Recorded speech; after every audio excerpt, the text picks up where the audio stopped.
Hey, everybody. Welcome to the Jim Masters Show live, broadcasting and simulcasting and streaming and beaming worldwide on YouTube at Jim Masters TV and on Facebook at Jim Masters TV.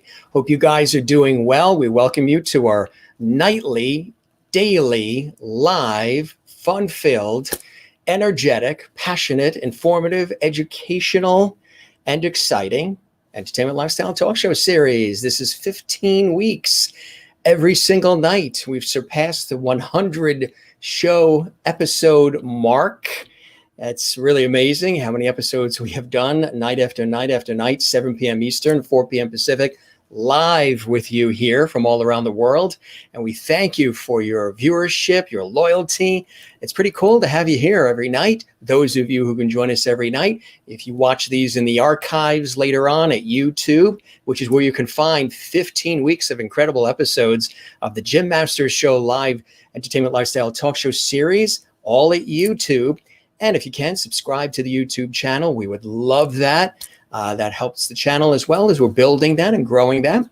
Again, for those of you joining us for the first time, I'm a professional television and radio host and personality, writer, producer, on-air and on-camera talent, journalist, actor, writer, as I mentioned, and voiceover artist, narrator, stage MC. You get the picture. All TV, radio, broadcast, stage, the whole thing. Been doing it for a long time for networks, TV stations, radio stations. Have hosted many different kinds of shows, cooking shows, game shows, shopping shows, news programs, public affairs, entertainment, including this show that we formulated 15 weeks ago. And we love having all of you here.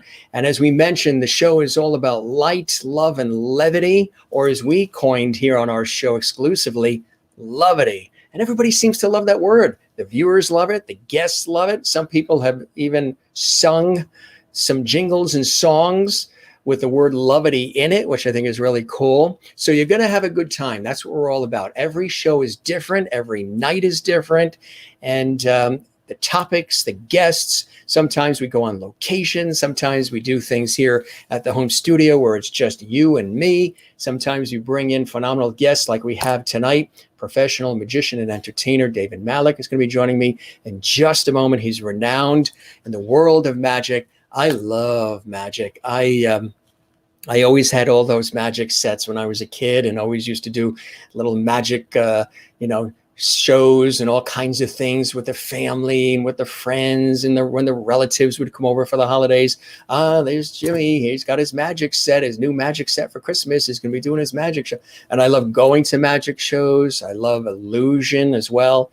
I love all of that and support it big time. So it's going to be wonderful. He's really a master of his craft. And it's really cool to have him here exclusively on our Entertainment Lifestyle Talk Show series. We're really excited to have him here. It's a magical night here on the Jim Masters Show live. Good to have you here. We've got something exciting that I'm going to be showing you that just arrived in the mail. That's right. And I think you might know what it is. If you've been following our show, there's something we've been waiting for that arrived today. There was a big box at the post office. We saw it and we were all excited.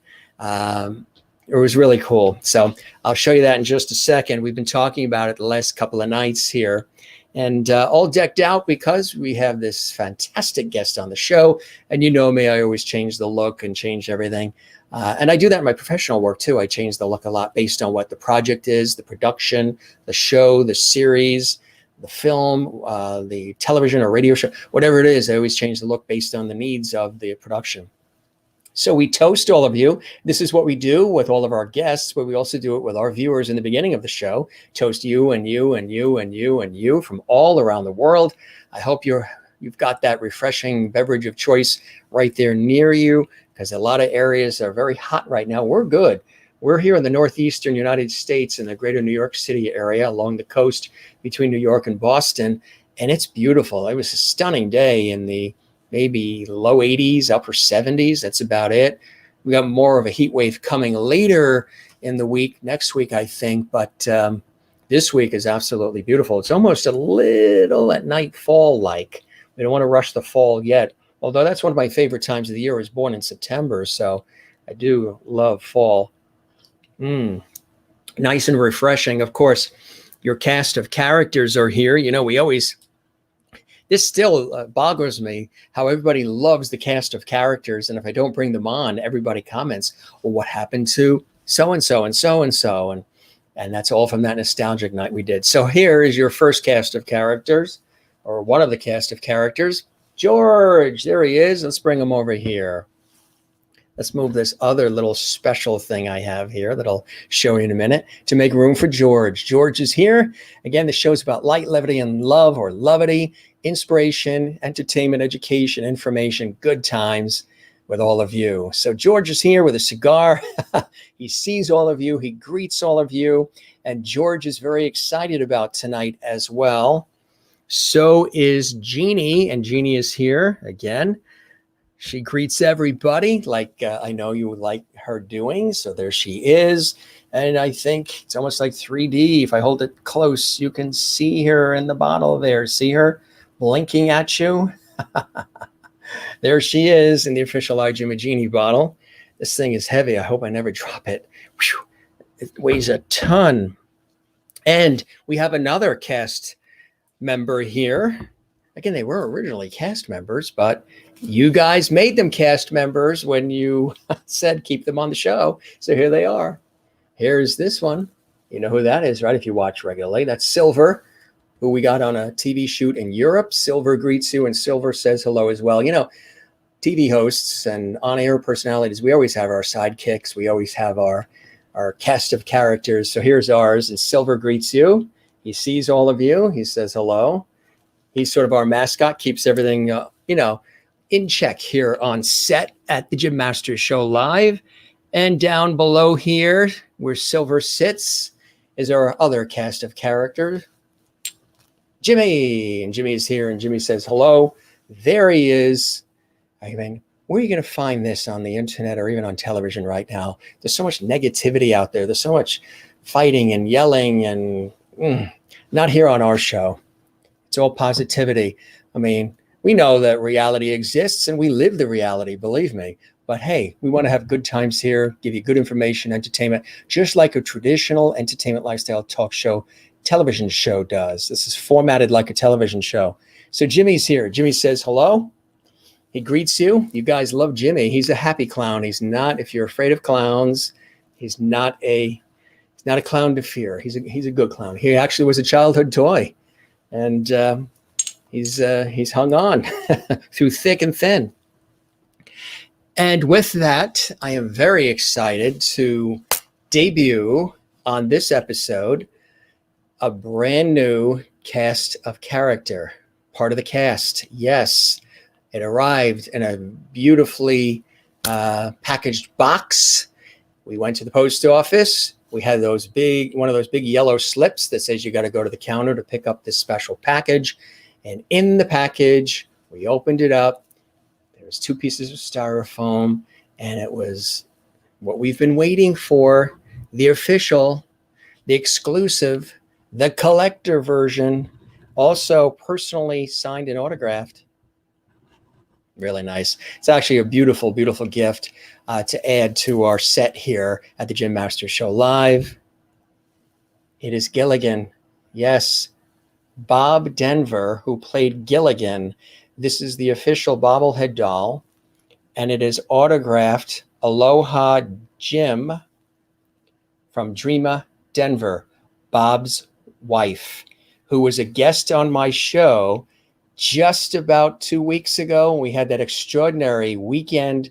It was Saturday night extravaganza, epic conversation. She was sitting on her living room floor with the books around her, and we were just having and I was all casual, and we were just having an epic conversation. People are still talking about that interview and that conversation. And what happened was Dreama, who's a wonderful actress herself, producer, she has a radio station, wife of Bob Denver, of course, who played Gilligan and also was in Dobie Gillis too, and a lot of other incredible things, but most notably known as Gilligan on Gilligan's Island. She saw Jeannie and she saw George. She saw the Silver, she saw the Jimmy, and she says, you have to have a Gilligan on that set, Jim. You got to have a Gilligan. I'm going to send you a Gilligan. I want to have Gilligan as part of the Jim Masters show live. So because of her generosity and her love for our show, and she and I have developed a wonderful friendship as a result, which is a beautiful thing that sometimes happens in life. She sent along Gilligan. I'll bring him up close. Isn't that cool? And it is the bobblehead. So Gilligan, Bob Denver, who played Gilligan, signed by Dreama. Again, it says, Aloha, Jim, Dreama Denver, wife Bob Denver. We've got the official doll. He is now officially a part of our set. Pretty cool, huh? These things are cool. I mean, they really are. Look at that. It's the real deal all the way around. And it's not plastic or anything. I mean, it's a real solid piece. And it's a wonderful addition to our set tonight. So we're so excited. We've been waiting for this. And this is the official debut of Gilligan on the Jim Masters show live. Being a TV person myself, it's kind of cool to have Jeannie and George Burns and Gilligan now part of the set. And of course, Silver and Jimmy too as well, which is cool. I mean, I think that's awesome to have. So thank you very much, Dreama, and thank you, Gilligan, for joining us here. He's now part of our cast of characters. Isn't that cool? Let's greet some of our fabulous audience here, and then we will welcome our amazing guest in just a moment. We're so excited to have him here on the show. And, you never know when he's going to pop up, too. I mean, he could pop up as I'm talking. I mean, you just never know. I mean, wait, how did he do that? This guy is amazing. He's amazing. I'll be with you in 1 second, David. We're just going to greet our audience, okay? He's like Genie. He could just. That's amazing. That is absolutely funny. So let's welcome some of our illustrious other cast of characters, which is our audience from around the world. Christine, greetings, Jim and Lovelies from YouTube. Subscribe if you haven't already. That's right. Subscribe to our YouTube channel. It's growing exponentially, which is amazing. People from viewers, people who are the guests on the show are subscribing. People are stumbling on it. We love that. And good to see you, Christine. Welcome. And Willie is here. Willie, I hope you're doing well. I hope you got some rest, which is a good thing to have. If you saw me post on Facebook, I had my head down on the laptop, that cartoon that we posted. There are your tulips from us to you for staying up at 1 a.m. there in Holland, the Netherlands, to watch our show. We appreciate that, Willie. It's a magical night with David Malek tonight. Good to see you, and I'm glad you got some good, well-earned sleep.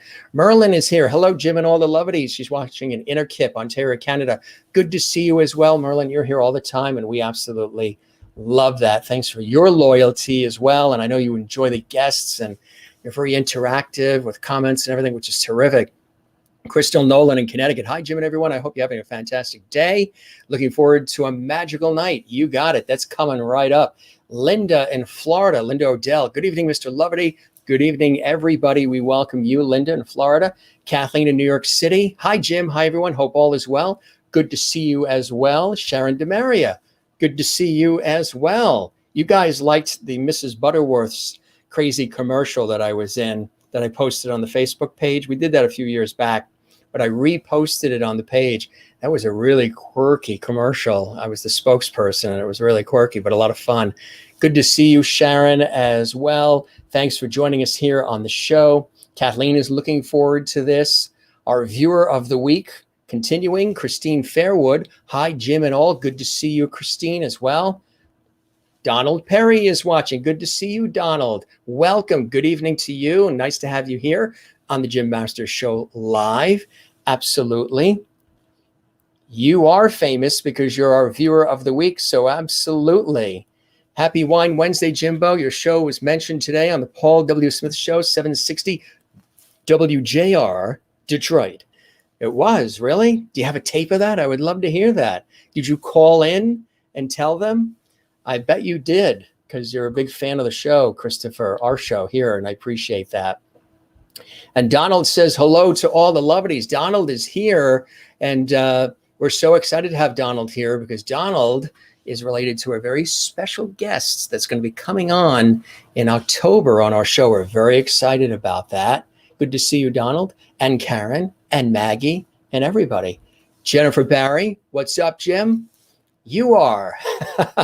And I hope you're going to be Zen. I know I like it when you say Jen is Zen. Usually when you get into the show, all of a sudden you get Zen, which is cool. Are you going to ask our guests whether they like the mountains or the ocean? And if they've been to that Chinese restaurant on Mott Avenue in New York City, you usually ask the guests those questions. Jennifer. Jerry has a smile. He's watching on our YouTube channel at Jim Masters TV. Pancakes. Love them. So do I. Matter of fact, we went food shopping, and boy, we had a big haul. We got all kinds of stuff. In that glass, actually, I didn't mention, that's just fresh squeezed orange juice. It looks like a screwdriver, like there's vodka in it, but no. I just had a craving for orange juice today, and we had butter and sugar corn from one of the local farms. It was fantastic. We made sloppy joes, and we had mashed potatoes. Comfort food is what we had tonight. Good stuff. And you know what we have for after the show? It's like childhood. Fudgesicles.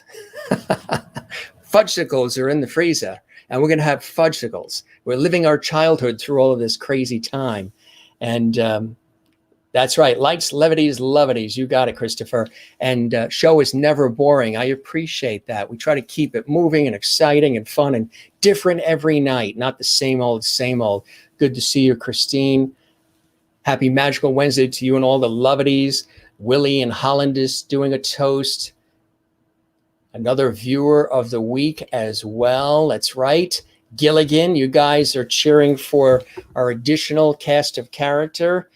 Gilligan's Bob Denver, sent to us by Bob's beautiful, fabulous, talented, and very loving wife, Dreama, who's now a very dear friend and a pleasure to have as a friend. Cheers, everybody, cheering, getting all the cheers in. Good to see everybody. And Avril watching in Hampshire and United Kingdom.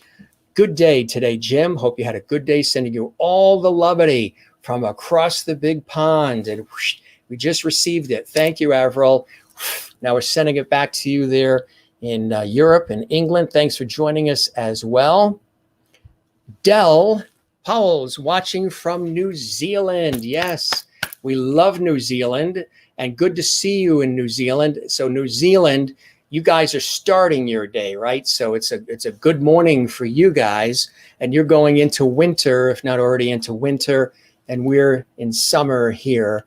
New Zealand is a beautiful place, and I have friends that are actually from New Zealand, and good to see you in New Zealand. Welcome. We do have an international audience, South America, Asia, Africa, Europe, United States, Canada. It's amazing. Gilligan all the way. You got it. Gilligan has arrived. Slancha, soda tonight. You're boring. Hey, that's fine. That's fine. Whatever makes you happy. Scream Queen Army. Chris is here. Hello, Jim. Wearing your game show host magician jacket. I know. You know what? I'm a host for as well. In addition to my professional work in television radio, I'm also a host and MC for MGM Resorts International. So a lot of these jackets that you see, remember I said, look what it does. This thing is amazing. It is like a magician's jacket in a way. Look what you can do to this thing. Is that amazing? I mean, that's incredible. The whole jacket, you can do the whole thing that way. It's amazing. Or you can go back to, I showed this one of the other nights.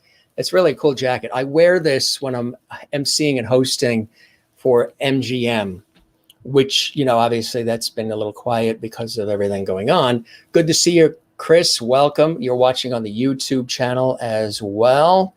Nice to see you. And Jeff Dwoskin, did you see Gilligan? Did you miss Gilligan? Gilligan's here. Gilligan, the actual Jeff. There's Bob Denver, signed Aloha Jim from Dreama Denver, his fabulous wife, who was the guest on our show a couple weeks ago.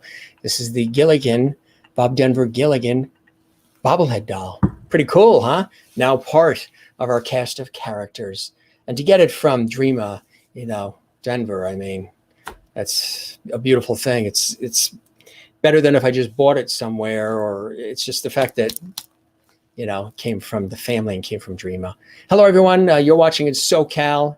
Hope you're having an amazing day. You too, and hope things are good with you. I know it's very hot out on the West Coast there.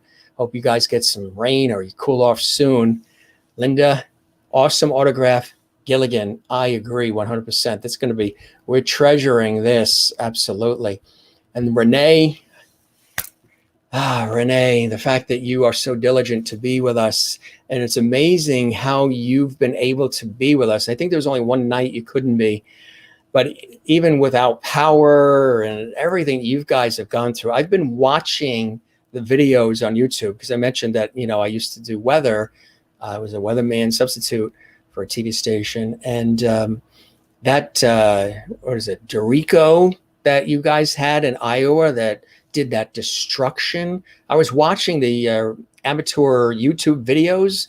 I mean, that's like a hurricane. That's like something that, the East Coast or the South or other parts of the world would get, like a really hefty tropical storm or a hurricane. I mean, the videos that I've been watching, bless all of you guys. That's the damage and destruction was unbelievable. And I guess that happens once in a while in the middle of the country. I just never really saw. Now with YouTube and all the videos have been unbelievable. You love the Gilligan doll. So do I. So I hope you guys are doing well. And welcome to everybody. Going to welcome our guest right now. He's been in our green room enjoying some of our fine champagne, our cheeses, and our gourmet chocolates from Europe, and cake and pie and shrimp cocktail. We give our guests when they're green room only the best. Good to see you, Marilyn, in Wichita, Kansas. Welcome as well. Yes, cool bobblehead doll of Gilligan. Welcome, Gilligan, as well as part of our set as well. And good stuff. My niece had a t-shirt that could do the same thing as her jacket. That is cool. That's right. You guys, you're also in the United Kingdom. That's right, Chris. Well, actually, you're in Northern Ireland. Yes. I don't think we ever got Gilligan's Island in the UK. The first time I heard about it was an episode of Saved by the Bell. I think you'll probably maybe see some of it on YouTube. Love your magical jacket and hat. Thank you very much. Perfect for tonight. And welcome, David. That is perfect. That is a great, and yes, for the viewers in New Zealand, Australia, and everywhere else, your favorite Xena warrior princess was filmed in beautiful New Zealand. Our very special guest is, I just don't know how he does this. I mean, he's magical. He's just there, omnipresent.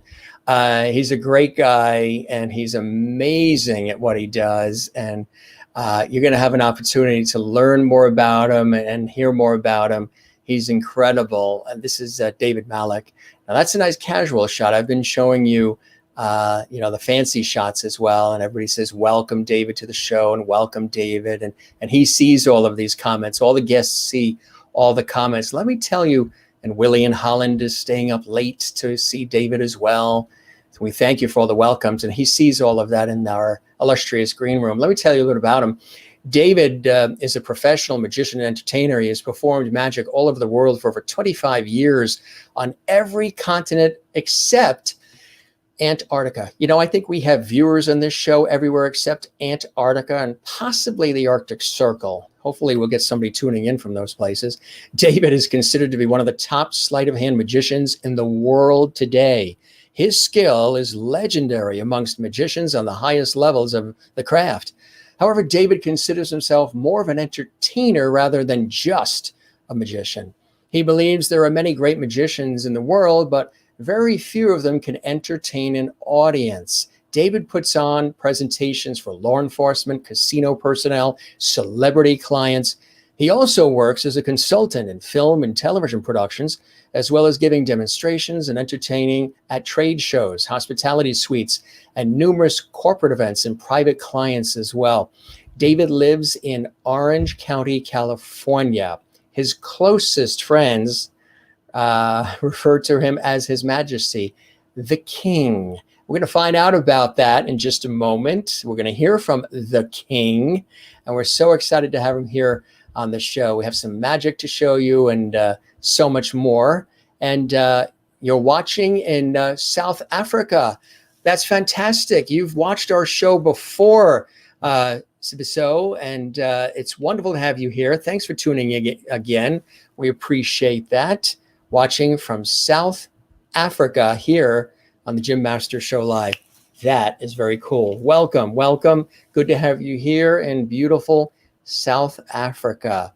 Really, really nice to have you here. All right, let me welcome my very special guest. We have a lot of comments here. We'll get to more of them.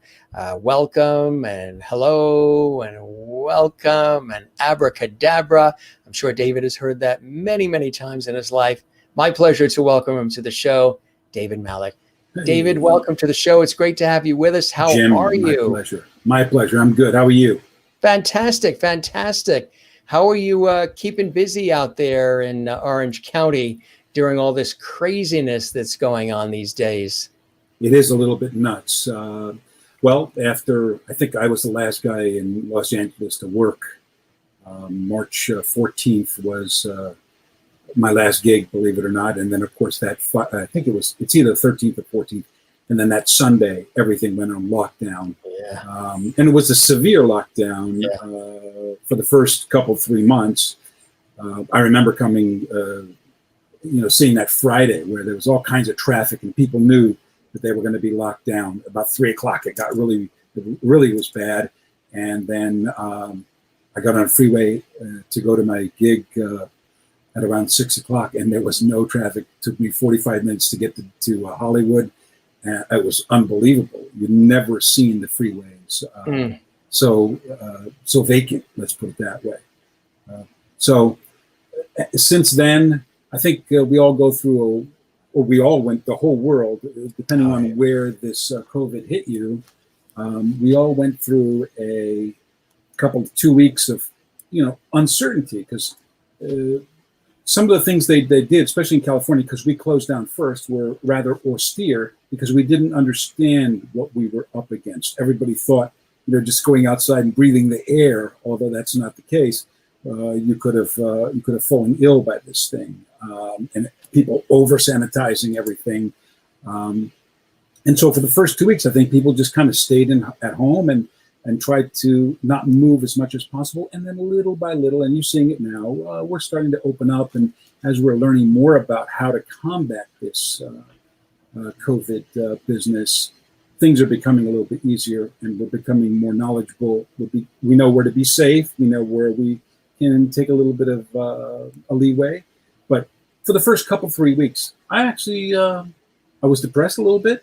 And then I said, we can't have this. Right. We got to come out of COVID with 2 thumbs up. We got to do something positive. We got to do something fun. We have to use this time as wisely as possible. And I hope that all your lovely viewers, you can just see how wonderful they are. Or also, instead of using this time to sulk, rather, if you have a book that you haven't read in a long time, why don't you get started on that? If you have a project, if you ever wanted to, like, for example, learn how to paint or draw or sing or play a musical instrument, or you name all of the different things. And so what I did was I took care of a lot of different projects around the house and things like that. And around middle of June, because there's no live performances, that's how I make my living. I fly all over the world and perform. That's right. So, I'm a comedian. I do comedy. I do magic. I've been in, just like you, I've been in the entertainment industry my whole life, doing acting, and it goes on and on and on.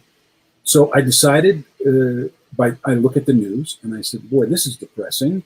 Let me take the news and make something funny out of the news. And so what I began doing is every morning I would get up, and I still do. I've done it since the end of May, June, around there. And I take the headlines and I write about 10 to 15 jokes. The first part of the headline is the real headline, and then I add whatever's funny on top of that. And then I post them.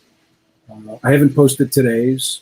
I am actually going to do your viewers, if they want, a little bit of a favor and get them to have today's jokes. I think there's about 10 or 12 before anybody else does, before they go up on Facebook, before they go an up exclusive. Absolutely.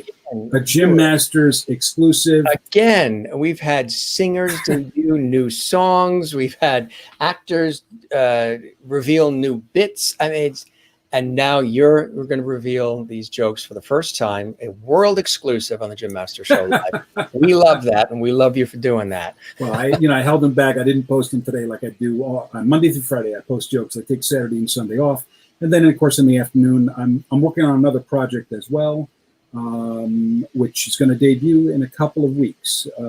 Great. Should be pretty fun. But if you keep us posted on that, we'll announce it on the show down the line. Yeah, if anybody wants the jokes from today, it'll go live at you'll get them in your email if you want at 9 p.m. Eastern time tonight. All you have to do is go to my website. Okay, it's him HIM the and then King KING him the King, the King. His Imperial Majesty HIM the King.com, and just scroll to the bottom of the page. Put your first name in your email, and it will automatically send you the jokes tonight at 9. If you don't want to, you don't have to. It's up to you. I try to keep it balanced. We make fun of everybody. It doesn't matter whether you're on the left side or the right side. If you're on the left, you can laugh at the stuff I write about the people on the right. Absolutely. And if you're on the right, you can laugh at the stuff on the left.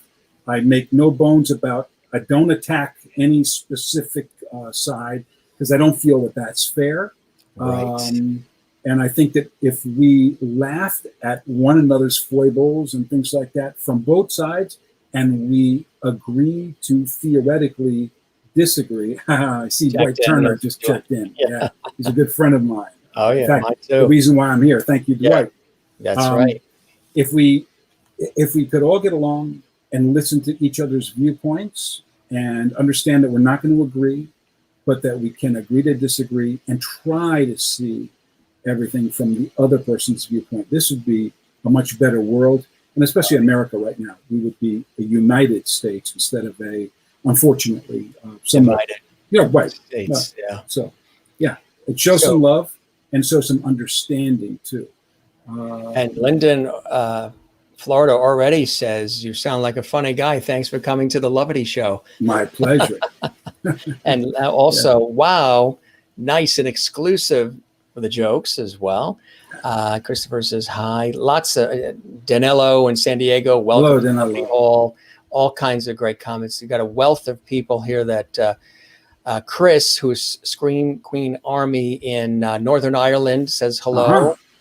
Very good. Hi, Northern Ireland. Absolutely.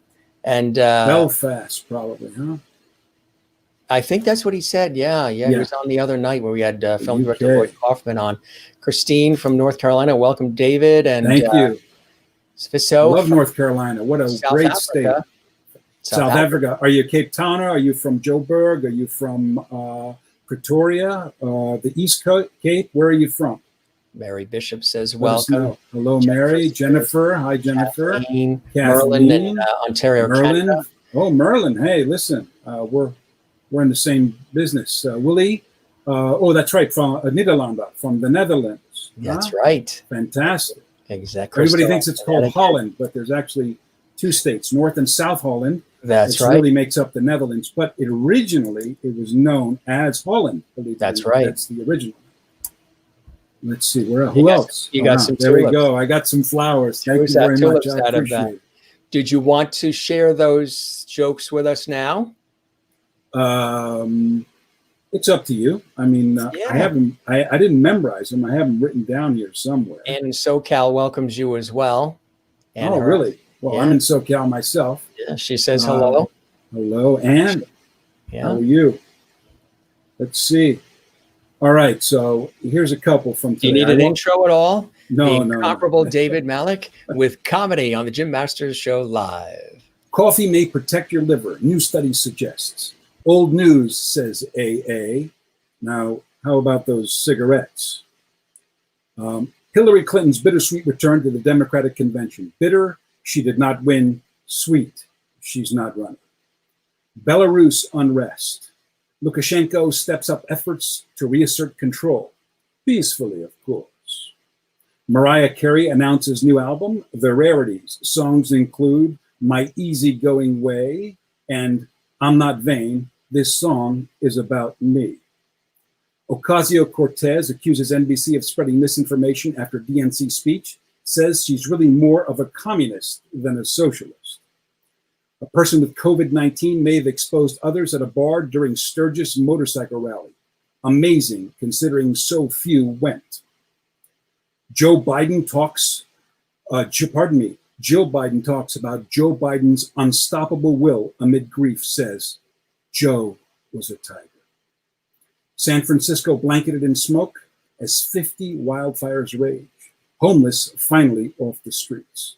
And I'll leave you with that one. How does that sound? So there's a few. Now, obviously, not everyone's going to laugh at everything, and that's okay. Some people find it funny. They were. Yeah, it was good stuff. So you create those just, again, you got Merlin's clapping in Canada and Linda, and Renee's in Iowa, so she's clapping with corn. All smiles from Willie in the Netherlands. Yeah. Well, we try not to be cruel in any way.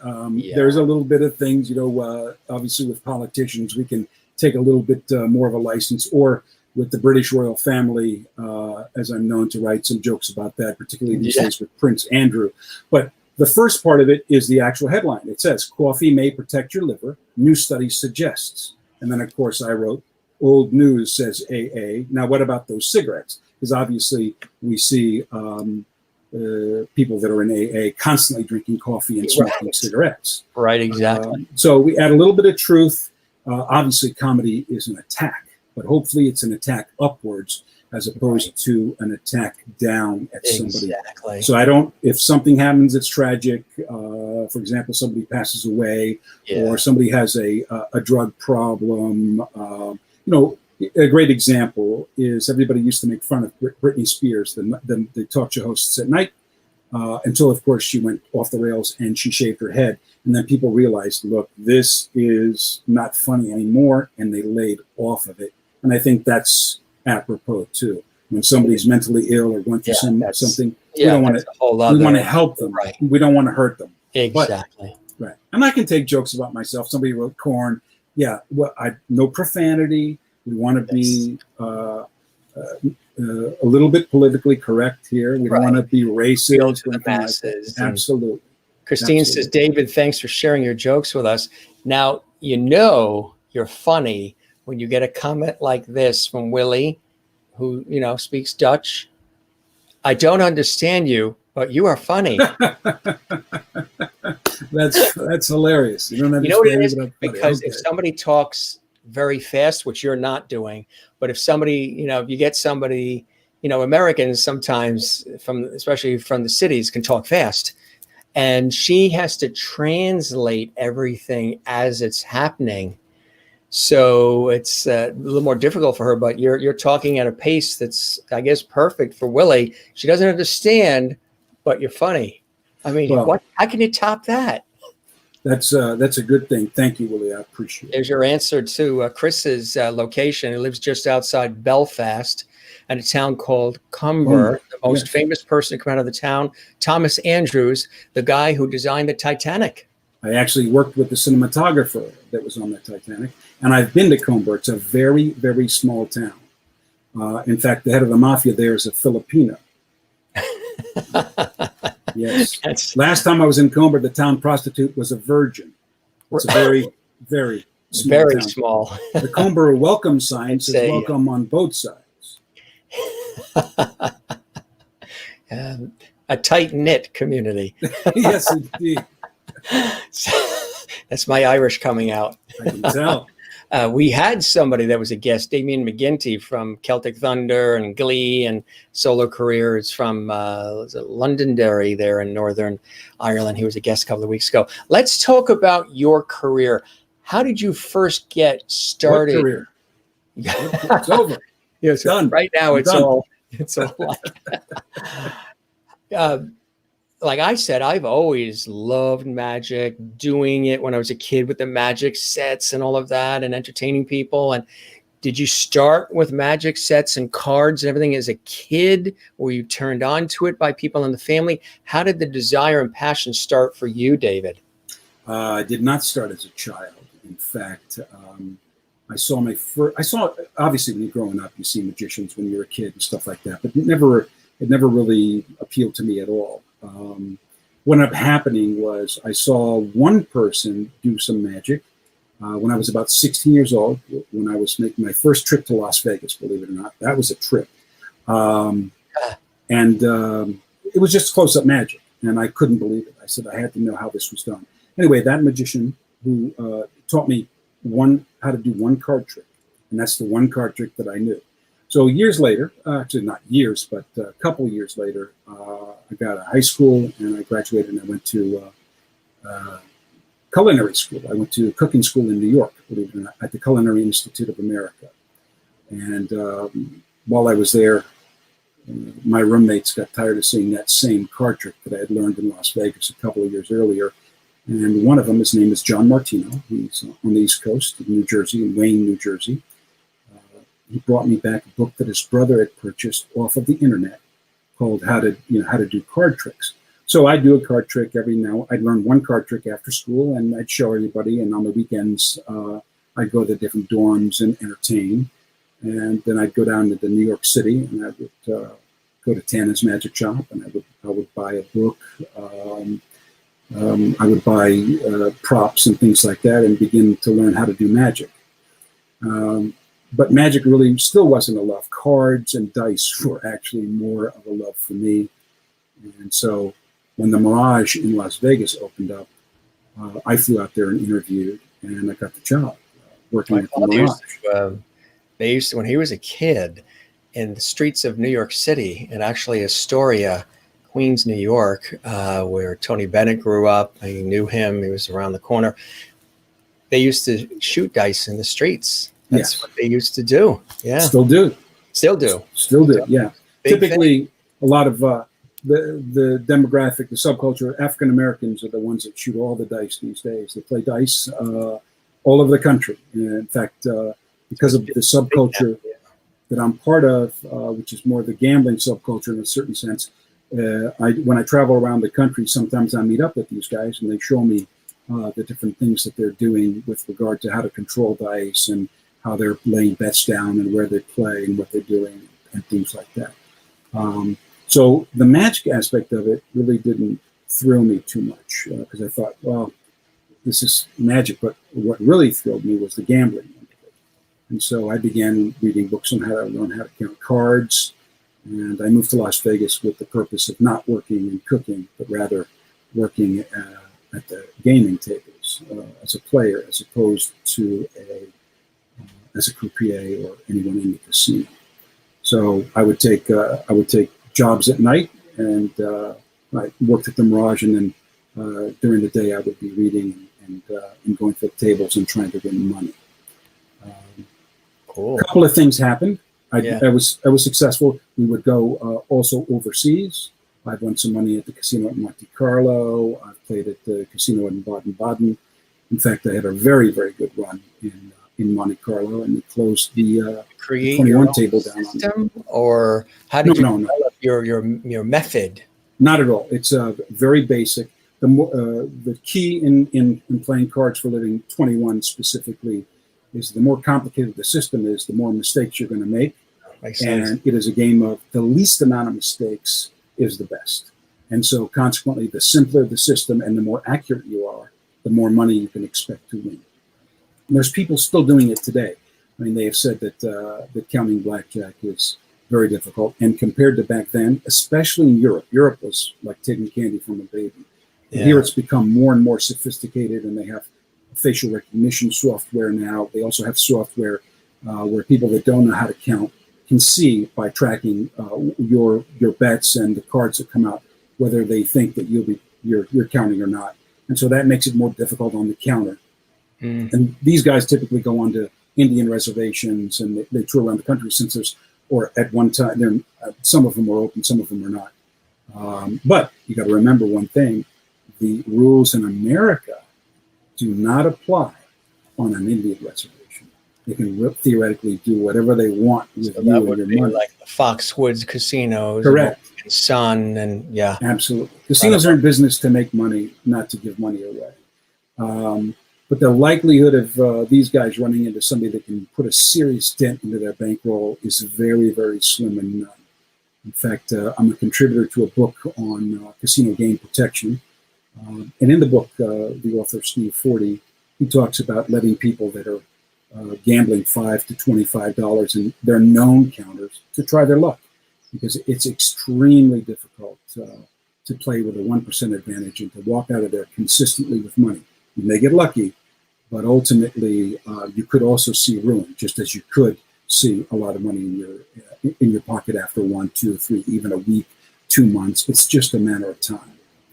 I have to tell you, your look and your speaking voice makes us think that you're going to belt out a song like a crooner. Do people expect that when they see you walk into the casino? Do they think you're one of the performers that's going to, because vocally it sounds like normally what happens, you have the look like you're going to come up on stage like a Paul Anka or something. Well, it's the one skill that I wish I had that I don't have. I cannot sing to save my life. Although I've been in Guys and Dolls, of course you can do a comedic way of singing in that play, but to be a real crooner, I wish I were. I would be singing every day. I love it. Yeah. I'm jealous of somebody that, like, I love Elvis. I loved that man's voice. Yeah. When I was growing up, my mother, and I'm a big Prince fan too. Those are my two. And Prince said, by his own admission, he said he couldn't sing himself, but I think that he was a genius as well. But Elvis's voice, I don't care what anybody says. That was, for the times, really, even in the 70s, very, very sophisticated song choices and just a brilliant entertainer. Willie asks, when she heard mentioning the king, are you the king of hearts or the joker? The name Malek means king. And so I got out of magic. Well, I didn't get out of magic, but there was a downturn in the economy and I rebranded myself. And so the nice thing is I'm a featured performer at the Magic Castle, and I'm the king at the castle. And so that's what I've used so far. So that's what I go by, His Majesty the King. Dwight had mentioned that he saw you perform there. And matter of fact, Dwight? Yeah. Dwight's been a friend of mine for going on almost 25, 30 years. And here, I've seen you do some amazing card shows at the Magic Castle and House of Cards. House of Cards in Nashville. I go out there and perform. That place the castle's closed right now, probably will be for quite some time, if it hopefully will survive.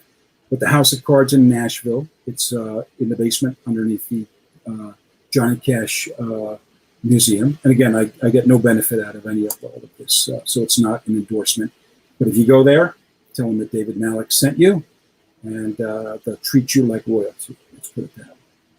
Well, remember that. Write that down, folks. You heard it here first on the Jim Master Show live. So everything just progressed. And did you know that this was going to become a career? And when you say magic, sometimes people, I'm sure you get it all the time, they're going to think that you have a hat and a rabbit that's going to be pulled out of it, and the various kinds of magic, or there's going to be the David Copperfield illusions, or David Blaine or something. Tell us about the style of magic and entertainment that you really focus on the most, David. Okay, well, I'll tell you what, to make a living being a professional magician, you have to do a variety of different things. Number one, close-up magic is what gets you started. It's when you go table to table and entertain 5 or 10 minute sets for small groups of people during a cocktail hour. And then let's say you're at a banquet. Then after dinner, you put on a presentation for about 45 minutes while they're coffeeing everybody up and bringing in the desserts. And what I've put together is, I've got many different shows, but about 45 minutes of comedy and magic with a lot of audience participation.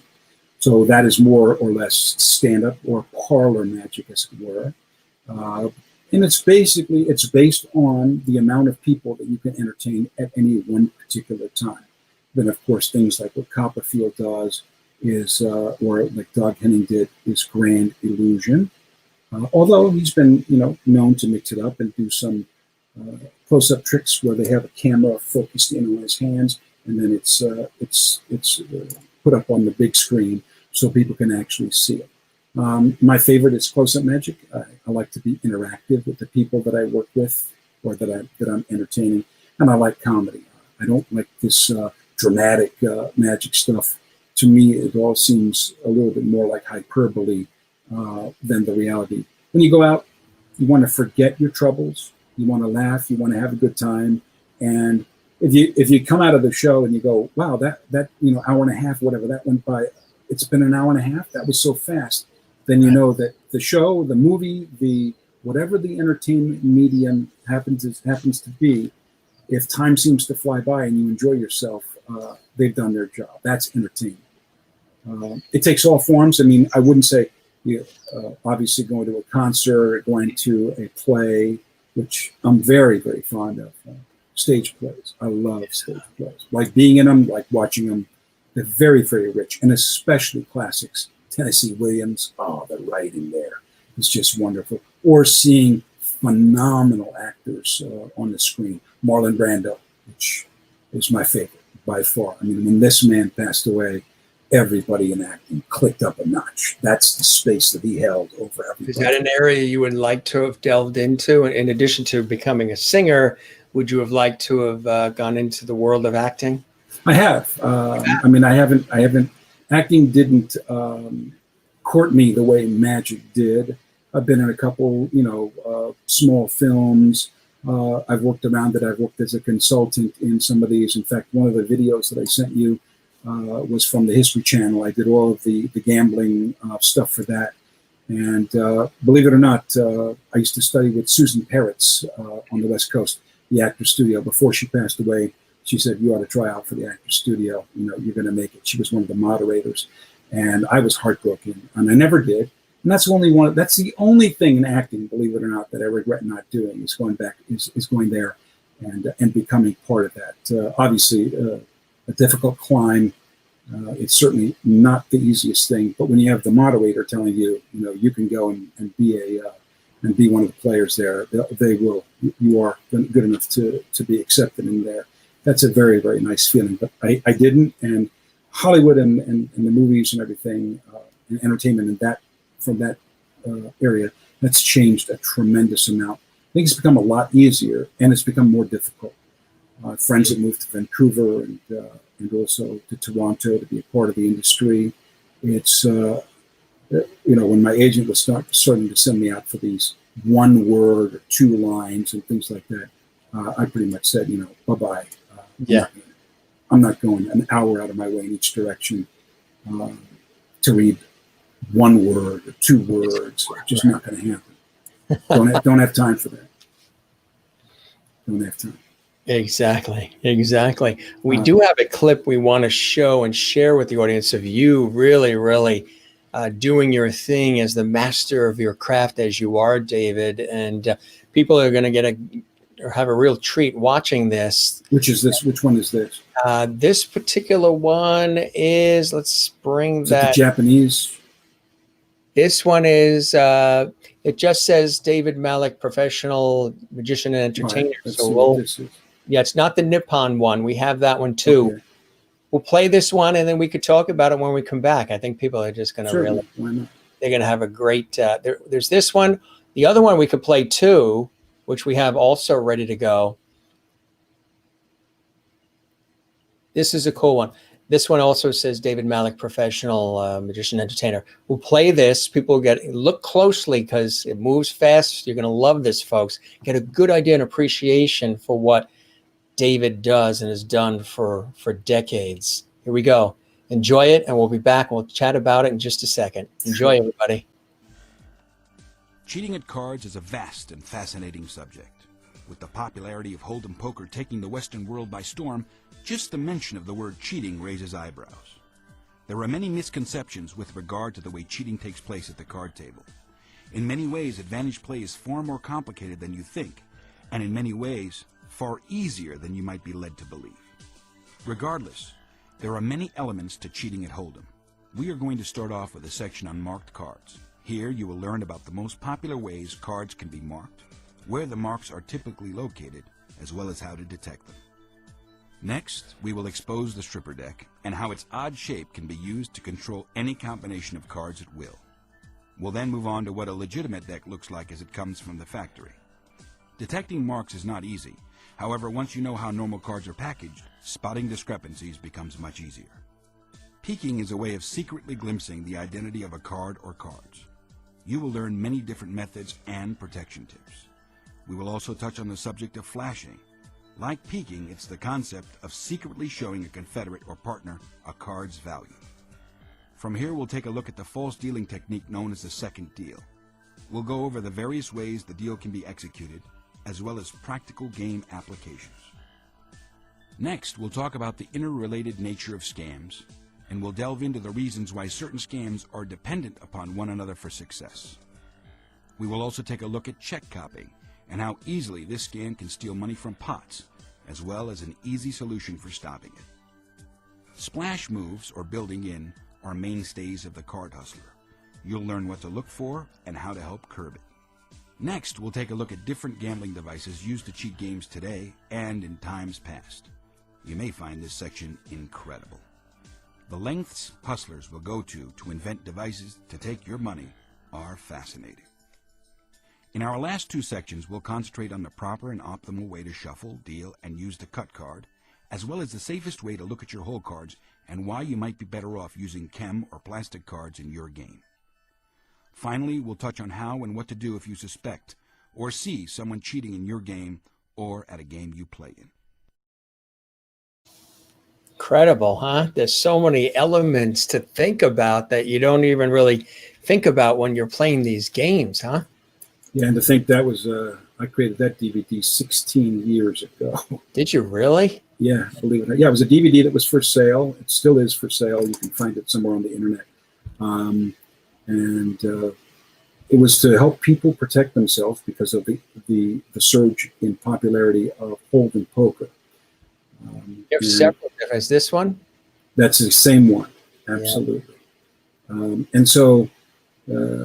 I don't know where you got this screenshot. Well, I didn't even send you this stuff. Boy, you do your due diligence there, Jim. Research department here at the Jim Masters Show Live. We have this one too.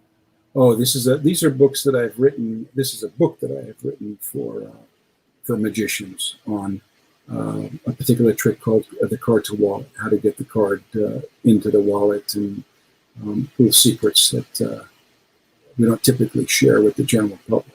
Right. Let's put it There's that another. This is what is the ultimate 10 card poker deal? Yeah, it's based on a real scam, believe it or not, where you take 10 cards and you deal them back and forth with people, with the spectator, and whoever you can arrange it so that you win every single time, or make the other person win at will. Wow! And it's a real scam that was perpetrated, and now it's worked its way into the magic genre. I created a routine for it. It's now hailed as the best routine in the last 80 years it's ever been invented. It's amazing. With regard to that particular trick. Yeah. How about this? Tell us about this organization. This is the Magic Castle logo. Mm-hmm. Oh yeah, the Magic Castle, the Academy of Magical Arts. The Magic Castle is an old Victorian castle in the hills of Hollywood that hosts the Academy of Magical Arts, which is a club or clubhouse. The castle is a clubhouse for the Academy of Magical Arts, and it is a group of people. It's a private club for magicians, and they bring their friends and guests in to watch shows, and magicians enjoy obviously a membership in a private club they can go to, but also, there's there's drinking, and there's a library. They put on lectures, and magicians at every level perform there, whether they're down in the dungeon, which is more of like the boot camp of performing, all the way into the showrooms and on stage. And there's all different types, like we were talking about before. There's close-up magic. There's parlor magic, which is about 90 to 100 people. Then there's stage magic, and I believe that room holds about 200 people, the Palace of Mystery, where you can have grand illusion. And then there's the Peller, which is kind of an amalgamation of both. And then there's the bar, too, the W.C. Fields bar, where another type of magic, bar magic, is typically is shown, where people sit and drink, and you interact with everybody, and it's a really fun time.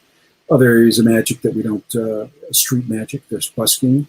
Very, very popular, far more popular in Europe than it is in America. And there are people that go their entire careers. In fact, there was a guy named Cellini, now passed away, from Boston, who was considered the world's greatest. And he made his living walking through Europe. Everybody copied this man, even down to the dress and to the tricks and things like that. Absolutely. So many, many different types. But the Magic Castle is the mecca for magic all over the world. If you're a magician, that's, again, the mecca. You've got to go there at least once and hang out or perform. And we see a lot of international magicians coming through there. People like this gentleman that we just saw that was from South Africa. There's Irish magicians that come through England. You name the continent, except, of course, Antarctica. We've had no penguins come through anytime soon. But every single, literally, if there's a country that allows you to come out, of course, there's no North Korean magicians at the Magic Castle, but East Asia, Central Asia, like India, West Asia, Africa, you name it. Name the continent, name the country. If they've worked their way to America, they've been there. Even from the former Eastern Bloc, they've come. And it's just refreshing and so nice to see. And you make friends all over the world. That's one of the greatest things. When I travel, I can always call the local or phone, text or get online and find a local magic club. And there's a friend or somebody that knows you or knows of you somewhere in the world that you go out to dinner and they can show you around their city or their country, which has been one of the joys of traveling. Is to be able to tap into those locals, and you see the countries and learn customs from in a way that no tourist could ever imagine seeing the country. It's just fabulous. We have another clip, which is this other one, which is also David Malek, professional magician, entertainer. We'll take a look at this one, and we will come back, everybody, and discuss this one as well. You get to see more of David's expertise. It's going to be a good one. Here we go, folks. Enjoy. I know this is a crazy thing to say, but somehow all that additional money appeared out of nowhere. I'm looking at David Malek in the back, our magician, the head guy that can do anything. How about it? Can you do a trick or something and make the tickets appear? It's possible. It's possible. How about it, everybody? Give one David.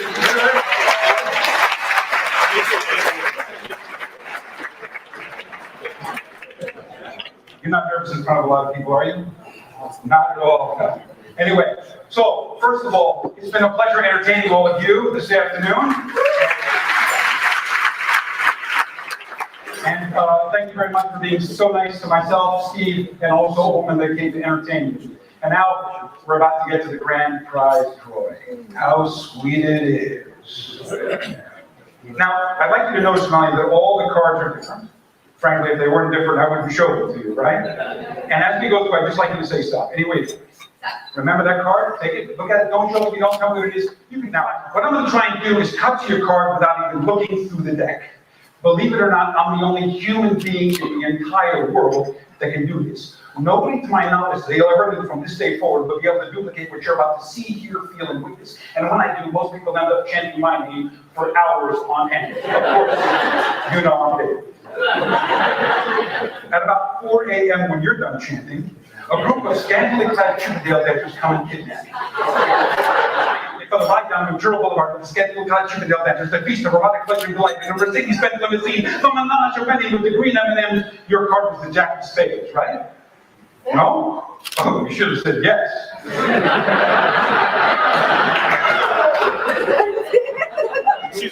Magician A little may, bit louder. A little louder. magician may Please have a, don't overact. magician may have a second chance to locate a selected card. If spectator is shorter than 8 feet tall, I can see that. has less than 3 eyes, Although your significant other could dispute that in the court of law. And C, is not wearing snowshoes. no, that's the California policy. Nope. 2 inches, so you're like 5'4" now, like Prince's size, believe it or not. And now let me ask you another question. Do you wear eyeglasses at all? You don't have 20/20 vision. Absolute vision. Does that look familiar? Take a round of applause.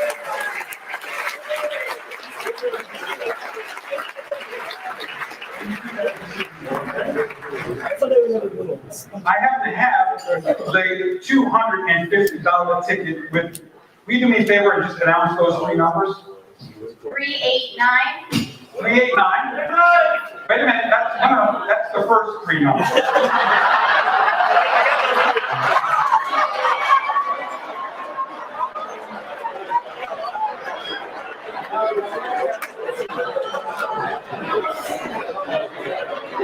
I'm gonna have a mob on my hands if I don't stop messing around. Give me that number right there. 92. Oh, well, that's 3892. 38926. And you'll announce the last. Alright. 3. Last one. So, 263. Oh, $250.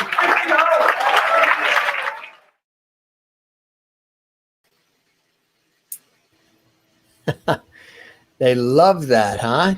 So you do a lot of those corporate events and things of that nature too?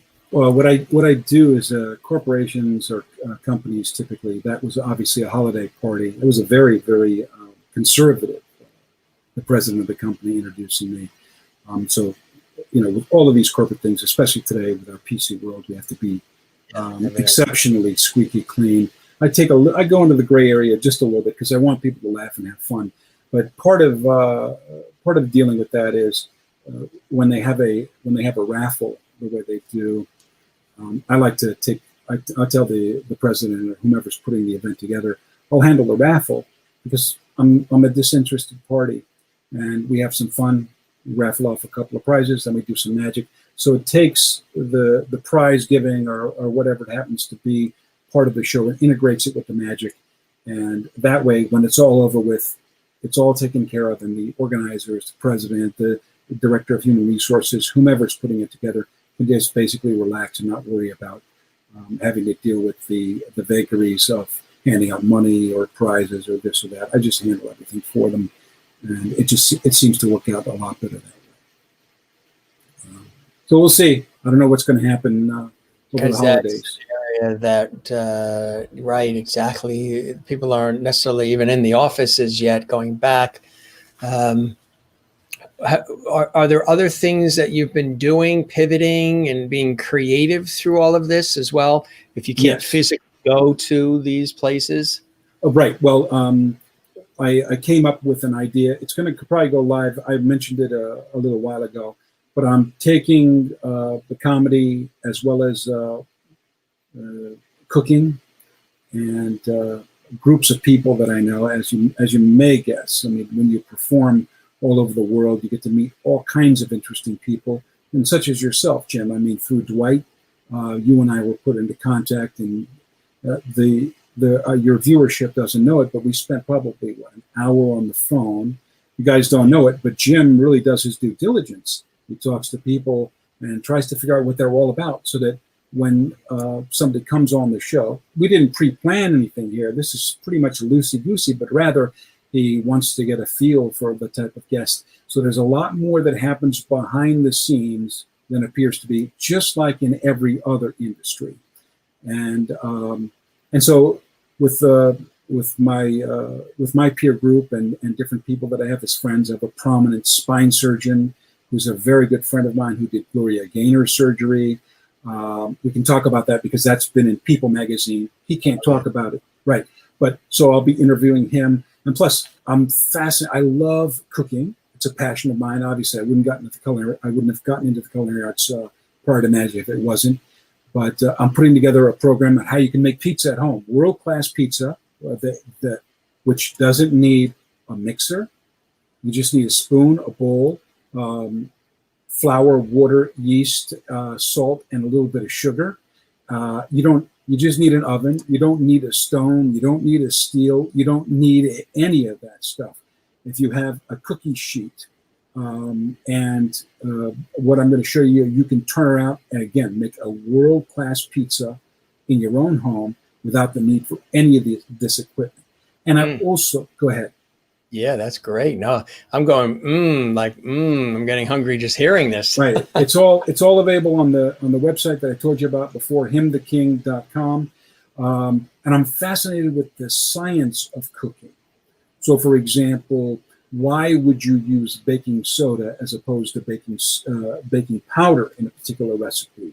Or why is it, and how can we cook mushrooms, for example, with very little oil, so that not only are they cooked perfectly, but caramelized, taste delicious, and are also good for you, rather than pouring just a bunch of oil into a pan, and then all of a sudden the mushrooms suck up all the oil, and then you pour more oil in, and the next thing you know, you have mushrooms full of oil that don't taste good at all.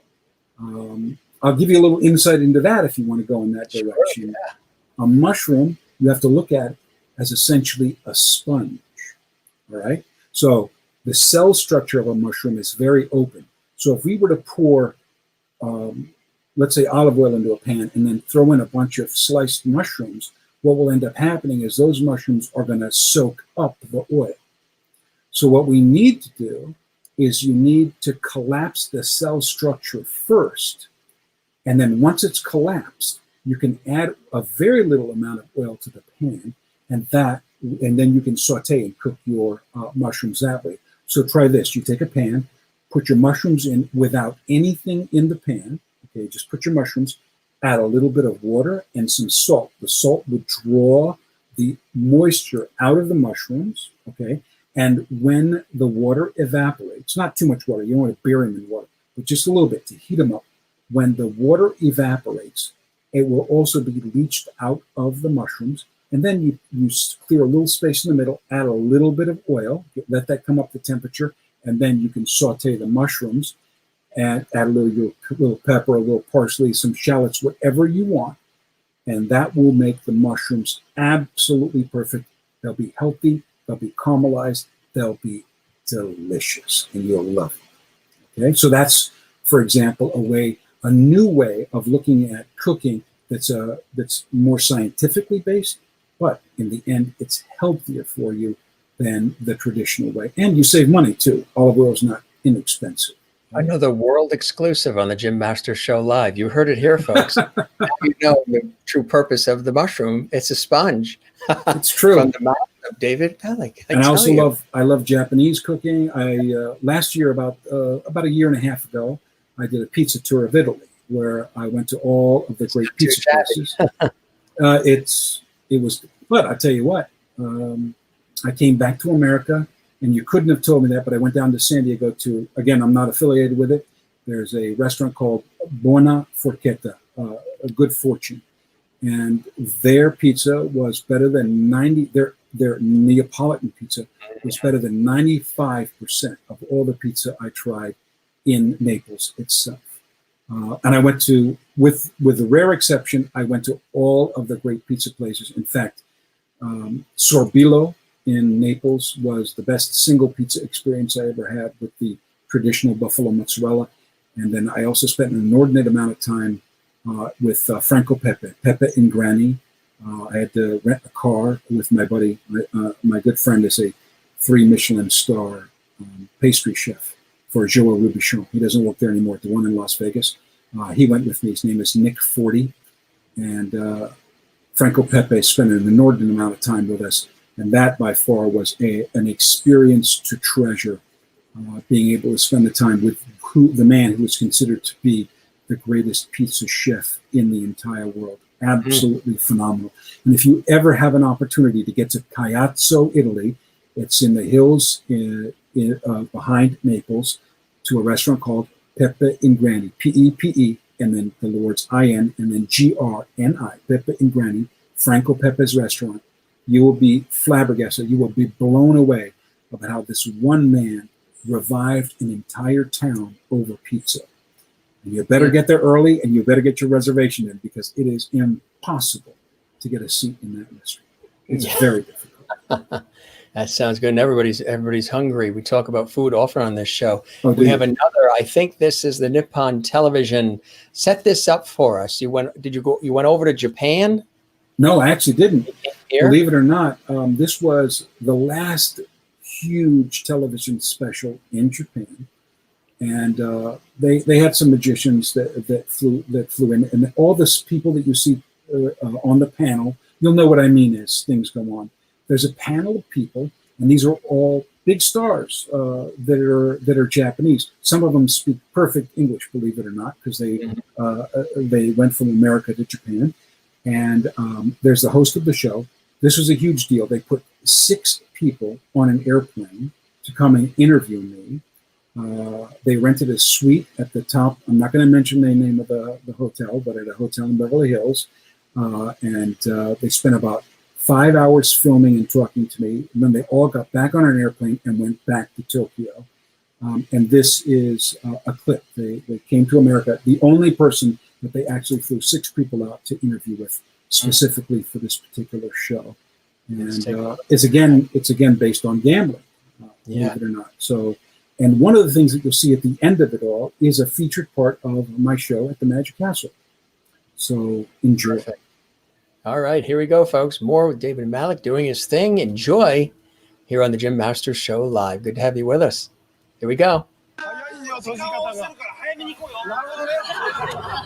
ゃあそれわけでね、今回は元イカサマ師のこの方のイカサマのテクニックをテレビで初公開します。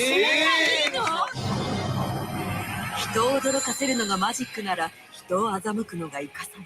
一晩に数千万を稼ぐその手口、とくとご覧あれ。アメリカはカリフォルニア。伝説と謳われた凄腕イカサマ師はこの町に住んでいるという。やってきたのはこの男。ヒロシが行きました。ヒロシだ。どこ行っとんだ。ヒロシです。伝説のイカサマ師に会うためにロサンゼルスまで来ましたが、あれでしょ？イカサマ師って人を騙す人でしょ？いかにも。ちなみにトランプも元をたどればギャンブルの道具。ハリウッドではギャンブルをテーマにした作品も多い。しくじれば命のない世界で極限まで高められたイカサマテクニックは見る者を魅了する。映画「スティング」でポール・ニューマンの際どいカードさばきに目を丸くした方も多いのでは。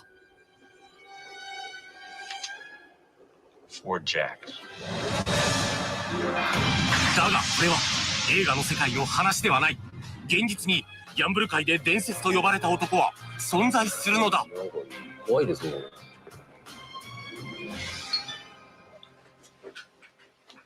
来ました。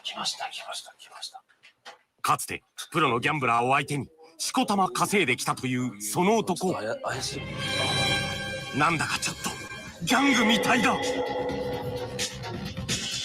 途方もない札束が行き交う現場でイカサマがバレたらどんな目に遭うかわからない。命がけの修羅場を研ぎ澄まされたテクニックで生き延びてきた男。その名はデイビッド・マレック。きな臭い世界から足を洗った彼は今ギャンブラーやイカサマ師などを取り上げた映画のテクニカルアドバイザーとして活躍している。そして今回デイビッドは日本のテレビに本物のテクニックを公開してくれるというのだ。さあしだし、どれか1枚引いてくれ。どれでもいいですか？ああ、どれでも。どれでもいいんです。この辺から取りますよ。と見せかけてこっちから取ります。ああ、いいよ。見て。これですね。それじゃあ選んだカードを一番上に置いて。じゃあ一番上に置けましたよ、今。はい。好きなところでストップしてくれ。いつでもいいからストップかけて。ストップ。あれ？すごいね。じゃあもう一回やってみようか。はいはい。なんだよ。ストップ。うおー、すげえ。え、一番上ですね。On the top, yeah? Yeah. あれ？これはカードを配るとき、欲しいカードを自分のものにするテクニック。え、これってハートのエースは何枚もあるっていうわけじゃないんですか？ Ace of Hearts? どうぞ確かめて。This checking business is お getting. ない。一体どんなやり方なのかというと、 We'll do it this 一番 way. 上を表にして、いいか、よく見てくれ。うおー、多いよね。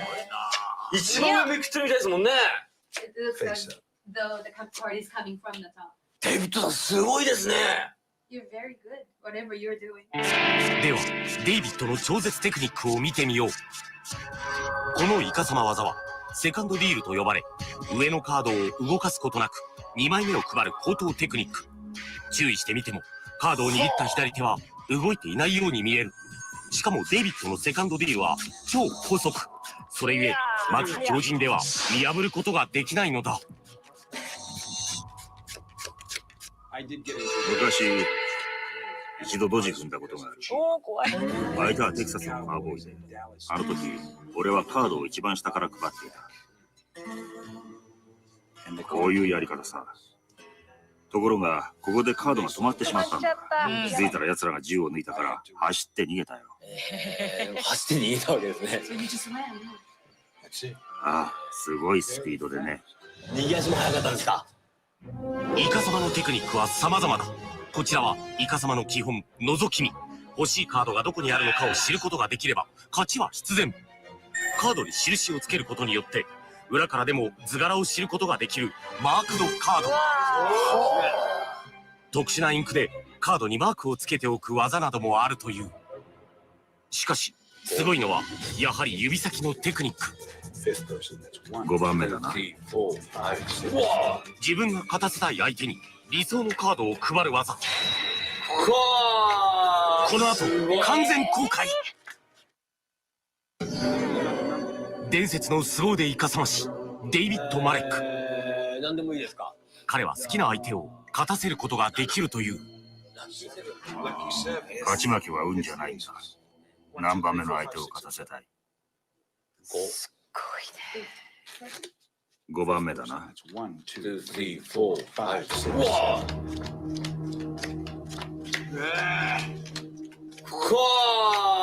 すごい。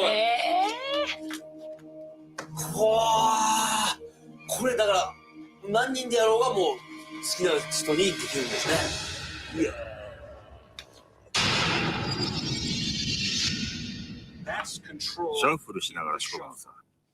シャッフルの中でのエースのコントロールなんです。Okay. いいか、あんたのためにエースを表にしてやってみせるよ。はい。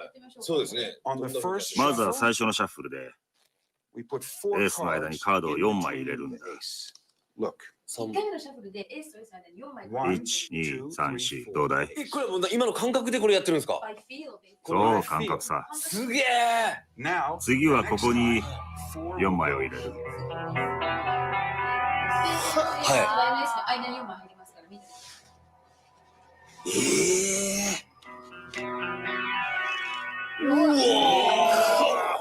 男に4枚。すげえ。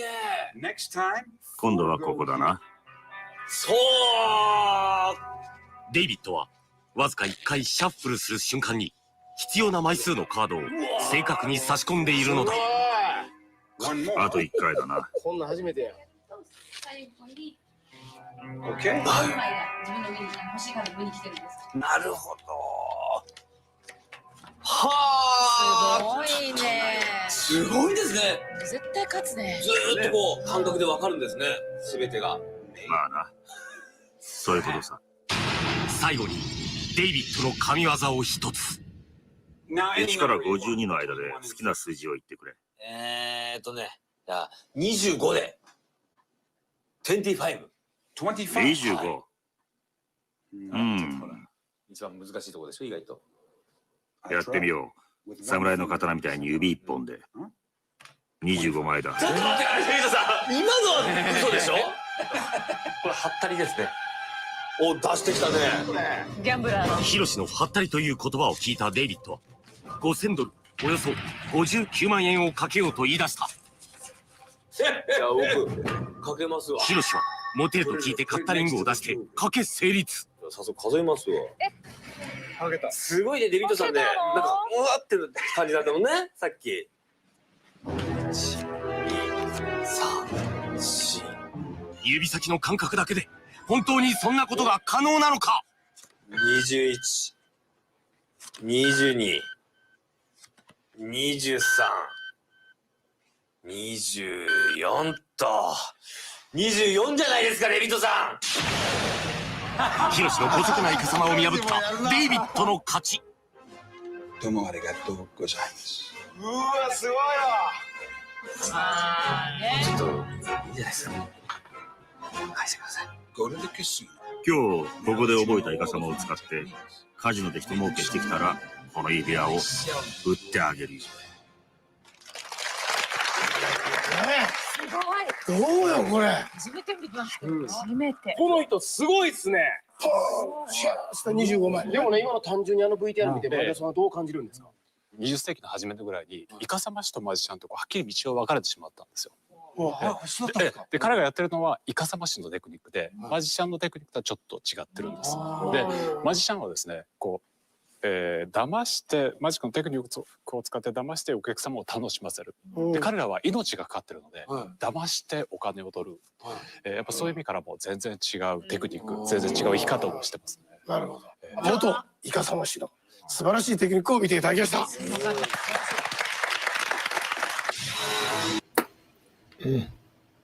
Really amazing. I love their the host's reaction to of just being dumbfounded, being amazed. Oh, oh! I mean, they're really getting. They're just quintessentially Japanese. Yeah. Very passionate about it, huh? Well, because that's the way the society is. I mean, you look at some of their game shows and very exciting. Yeah, they're exciting. They're passionate. They're funny. They do things. They get dressed up in diapers and do the. And I think it's a function of the blowback of their societal constraints. Yes. Because they're so constrained societally and can't express themselves. What ends up happening is when they can, it's a lot of times over the top. I remember the first time I ever performed for a Japanese group, their reactions surprised me as well. I was not ready for, oh my God, you know, stuff like that. You think to yourself, well, you're overdoing it. But I believe it's also a way in that society to let off steam, to blow off steam and to let out pressure of life. That's how they relax. That's how they get rid of stress. Are there places that you would like to travel to with your incredible talent that you haven't been to yet, David? I think the more places that you travel to, the more places you realize you want to travel to. Yeah. Like I said, I've been on every continent except for Antarctica. Once a year, it's put the kibosh on it now. But I used to entertain our troops overseas. I have a picture, I think, of that I did send you with an African American, one of the guys in the army in Kuwait. He's like looks amazed or whatever, and he's shaking my hand. No, he's looking amazed. That's a different picture. Anyway, I don't get paid to do it, but there it is. It's the same trick. The last trick that you saw on that on the Japanese show is the trick that I just did for him. He named any number, and I flicked the cards, and bang, and he counted them himself, and he just couldn't believe it. But you can see in the back the Arab photographs. That's the Al-Sabah family of Kuwait. And this is the U.S. Army. We have a large Army contingency in Kuwait. And this is at their headquarters. Believe it or not, in that specific headquarters, there's a situation room where you can watch all the theaters of war in the Middle East. It's a pretty incredible place to Some of the incredible reactions of people when you do what you do. Do you remember what was happening here? I really don't. I just perform and people end up looking like that. They're like, well, what a picture that is, huh? Believe what I just saw. Yeah. Yeah. That's one of my favorites. There we go. There have been some memes written about this particular picture. Yeah, I can see. Yes. There's a guy. I very rarely get reactions like that from gentlemen. It's more like the guy in the middle, but this guy was blown away by it too. Just, you know. The guy on the right looks like he lost money. Yeah, he does look like he's lost his mind. How am I going to explain it to the wife when I get home? Absolutely. That's it. Another cool shot here. Wow. Oh, yeah. This is for a law firm in Newport Beach. Yeah. You don't get these type of reactions from lawyers typically. Yeah, here you go. Talk about the mind blown picture, right? Yeah. There she is. Absolutely. Very, very lucky to have had these shots. There you go. There's another. That's like, your eyes don't get bigger than that. God. It's David Malek. Oh my God. See, that's the difference between live entertainment. Yes. And stuff that you see on TV and Zoom shows. You can't, when something incredible that's impossible happens in someone's hands, right? And it's live, that's the kind of reaction you get. You can never get, unfortunately. Yeah, there's a lady that just I remember that girl's first name. Her name is Mary, believe it or not. What a reaction out of Mary that was. Yeah. I mean, wow, just you could drive a truck in that. Yeah. I mean, that's how wide open it's a tunnel. Forget about it. Yeah, really. Really. I just got lucky. That's all I can say with regard to some. Absolutely, yeah. It's and it's work that you really, really love doing, right? It's. I think all of us in entertainment, if you don't love what you do, I mean, just get out. It's difficult enough. The world, as you well know from working on both sides of the line. Right. It is not easy. It's long hours. And if you're not absolutely passionate about it, particularly motion pictures, people don't, well, maybe some people do, but you're looking at hours, 12, 14 hours a day, turn around, come back the next day. And, you know, this is the reason why when they get a crew together or a group of people, it's so difficult to break into the business. Is because you have to spend you spend more of your time with these people than you do your own family. Happens. And, right, it's true. And you want to be able to get along with these people. That's far more important than actual talent. You can develop the talent, but if you hate working with somebody, that just makes hours seem like weeks as opposed to, it's hard enough as it is. You want to get through the day, and when you leave, just be happy and smiling at one another. And say, wow, when you lay back and say, I really accomplished something. And a lot of it too, it's what I tell when I go over to entertain the troops. A lot of times people tell me, I don't do anything. And I say, the world is like a big mosaic. And we're all these little stones that make up this beautiful picture. You may not seem as if your stone does anything. But remove that stone, and the mosaic is not the picture anymore. Every little thing that we do every single day counts, whether that's taking your cart back instead of leaving it by your car, or, you know, all of these little things. People see those. Like, that's how you tell a really nice person, too. There's no reward for taking your cart back to the store or to put it where the carts are. And so you look at these people and you go, that person, that's courtesy. I like that person for whatever reason. Don't know them, will never see him again in your life or what have you.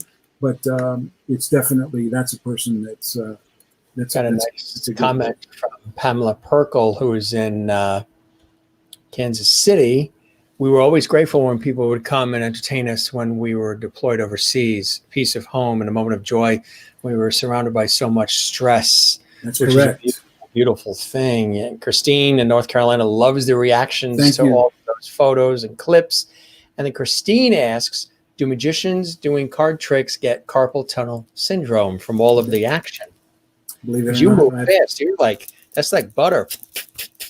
I've had it, but it didn't emanate from cards. It came from computer, from using the mouse and pressing up against this portion. If you have a mouse that has like a pillow or that's on it and you're arm rests on that pillow, it presses up against. So when you're working like this with the mouse, it creates pressure. So what you want is you want the mouse for there to be nothing here. So you want it to float above. That's why some of these mice that are raised up, in fact, I have one here, I think.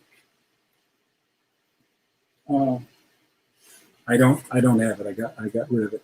But there's a mouse that you can buy that's raised up that doesn't allow your wrist to break or to touch anything.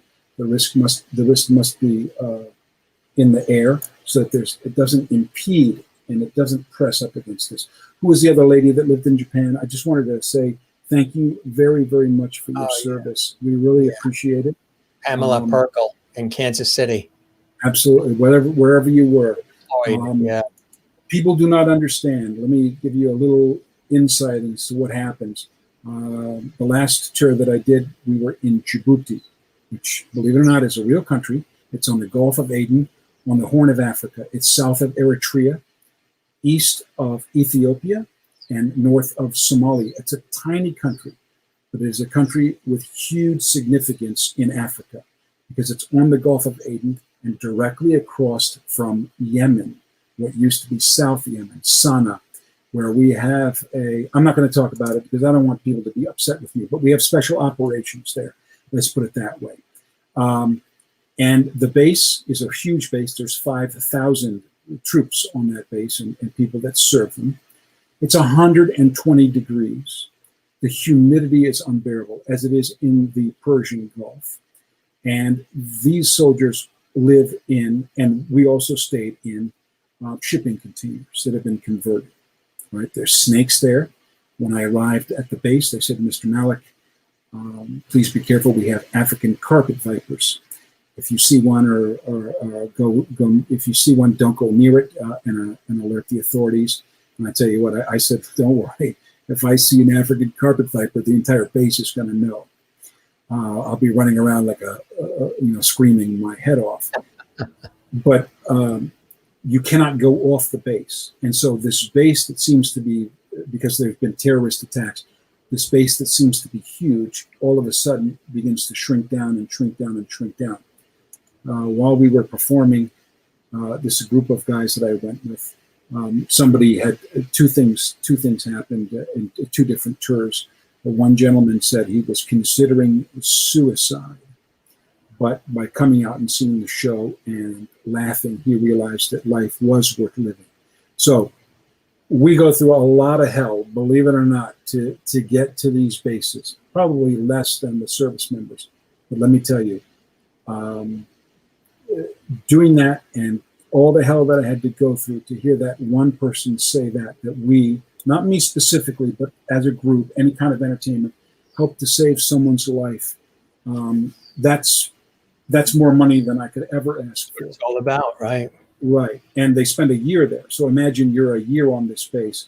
And they have Subway and they have Pizza Hut and they have all these different things, but those things get old after a while. And then another person, his family member had passed away. They couldn't go home for the funeral. And this was non-COVID times, right?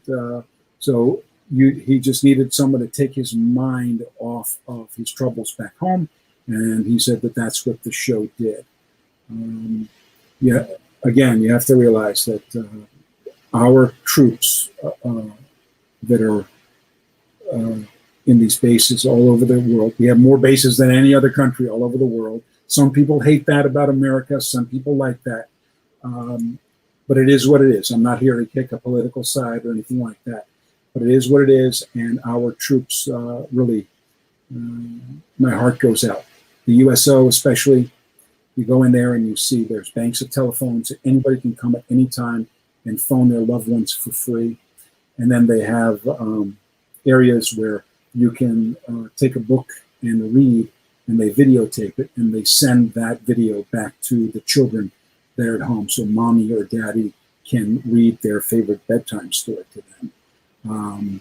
So if you are involved with the USO, anything like that, again, thank you very, very much, because some of these paychecks, the entire paycheck goes home to take care of things in America, and these service members are left unable to buy toothpaste, toothbrushes, stamps, believe it or not, things like that. It's not. It's the government doesn't coddle our people. With all of there aren't any more ticker tape parades, that's for sure. I know. It's right. It is a service to the country, and my heart goes out to every single one of those families.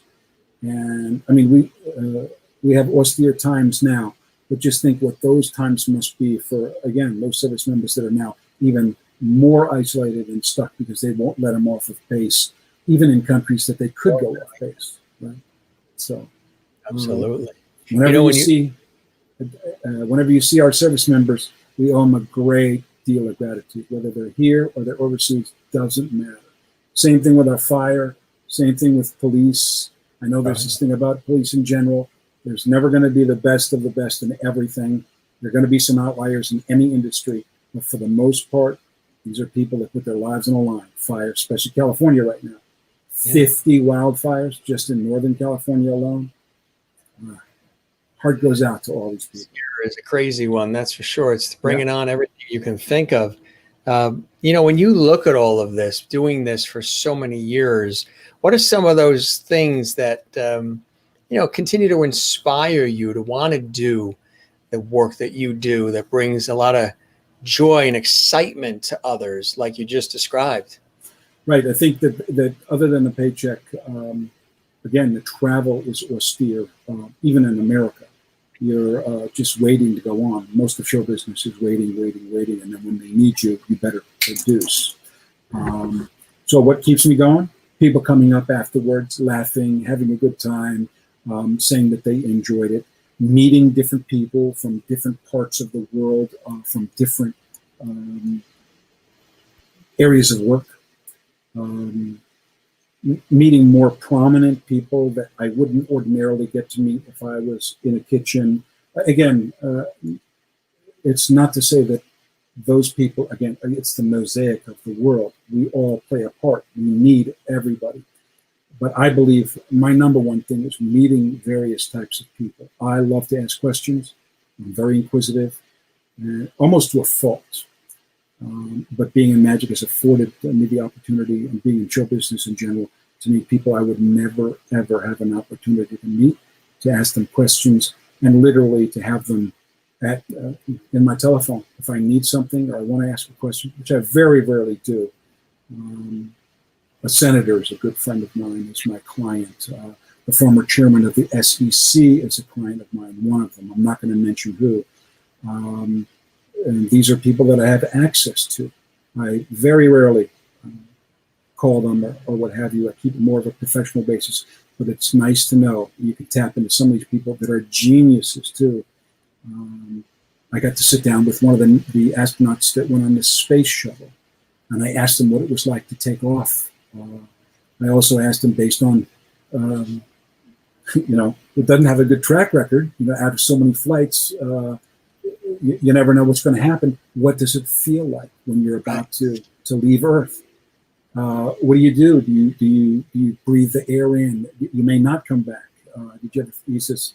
And so you get to listen to what they say about things like that. So above and beyond the entertainment, it's the meeting of all these people, kind of like the way you're doing this, Jim. You get to ask questions of people you would never ordinarily meet in real life.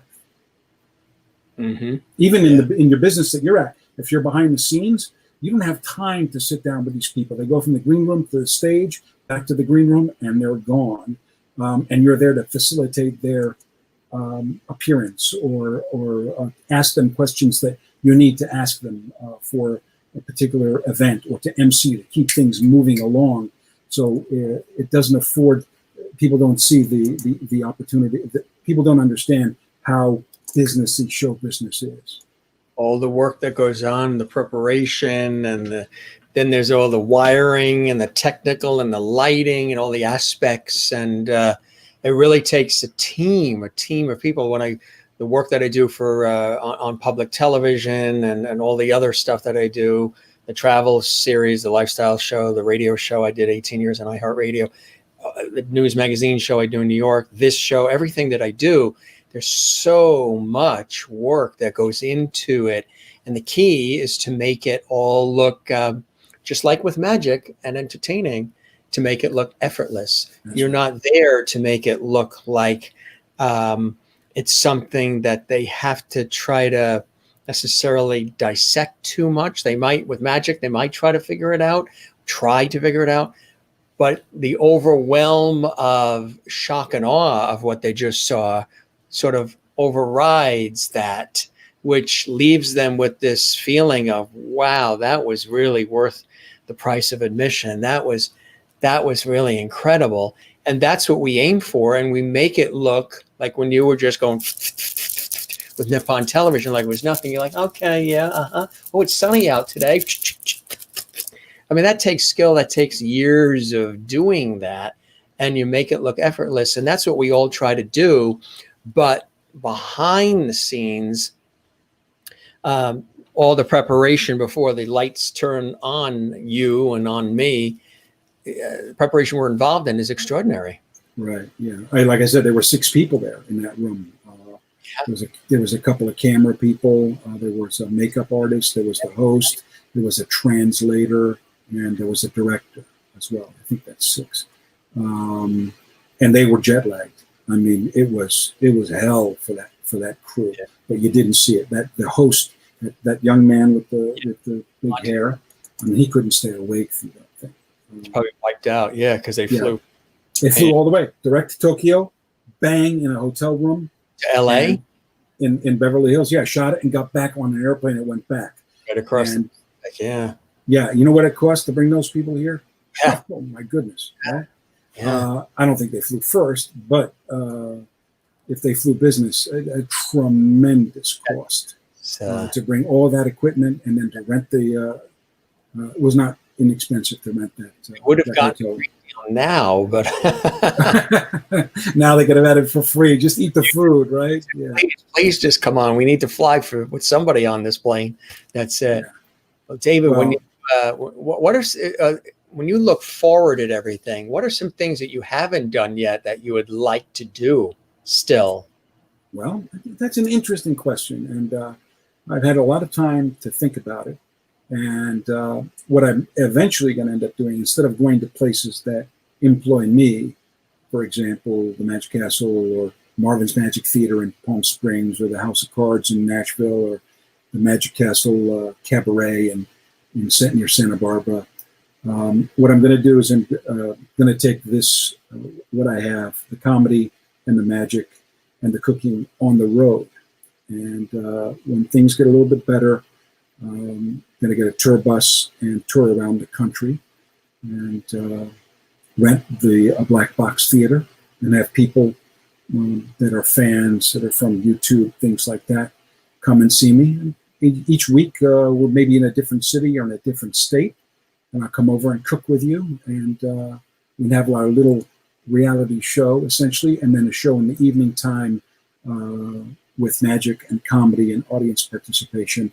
A lot of comedy. Let's put it that way. I want to be able to. That sounds like a great idea.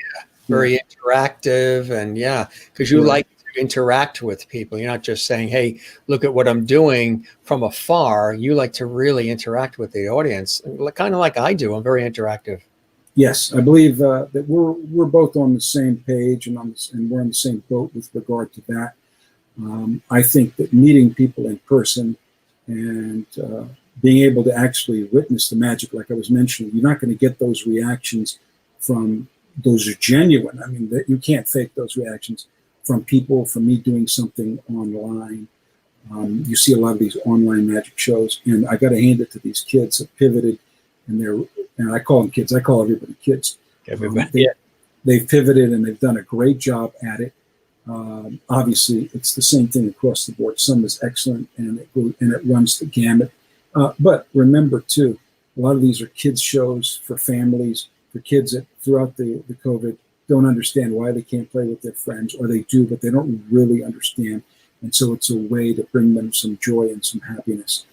But it's nothing like live entertainment. It's a pacifier for now until we can hopefully get over this thing, whether we get herd immunity. Of course, they say we'll get herd immunity when the cows come home, or we get a vaccine that's effective, And who knows? Again, I don't want to politicize anything. I don't want to get into all of that. Between all of that we got to get right. through. But hopefully we have somebody, whether it's the, cross your fingers and hope that one of these is going to work.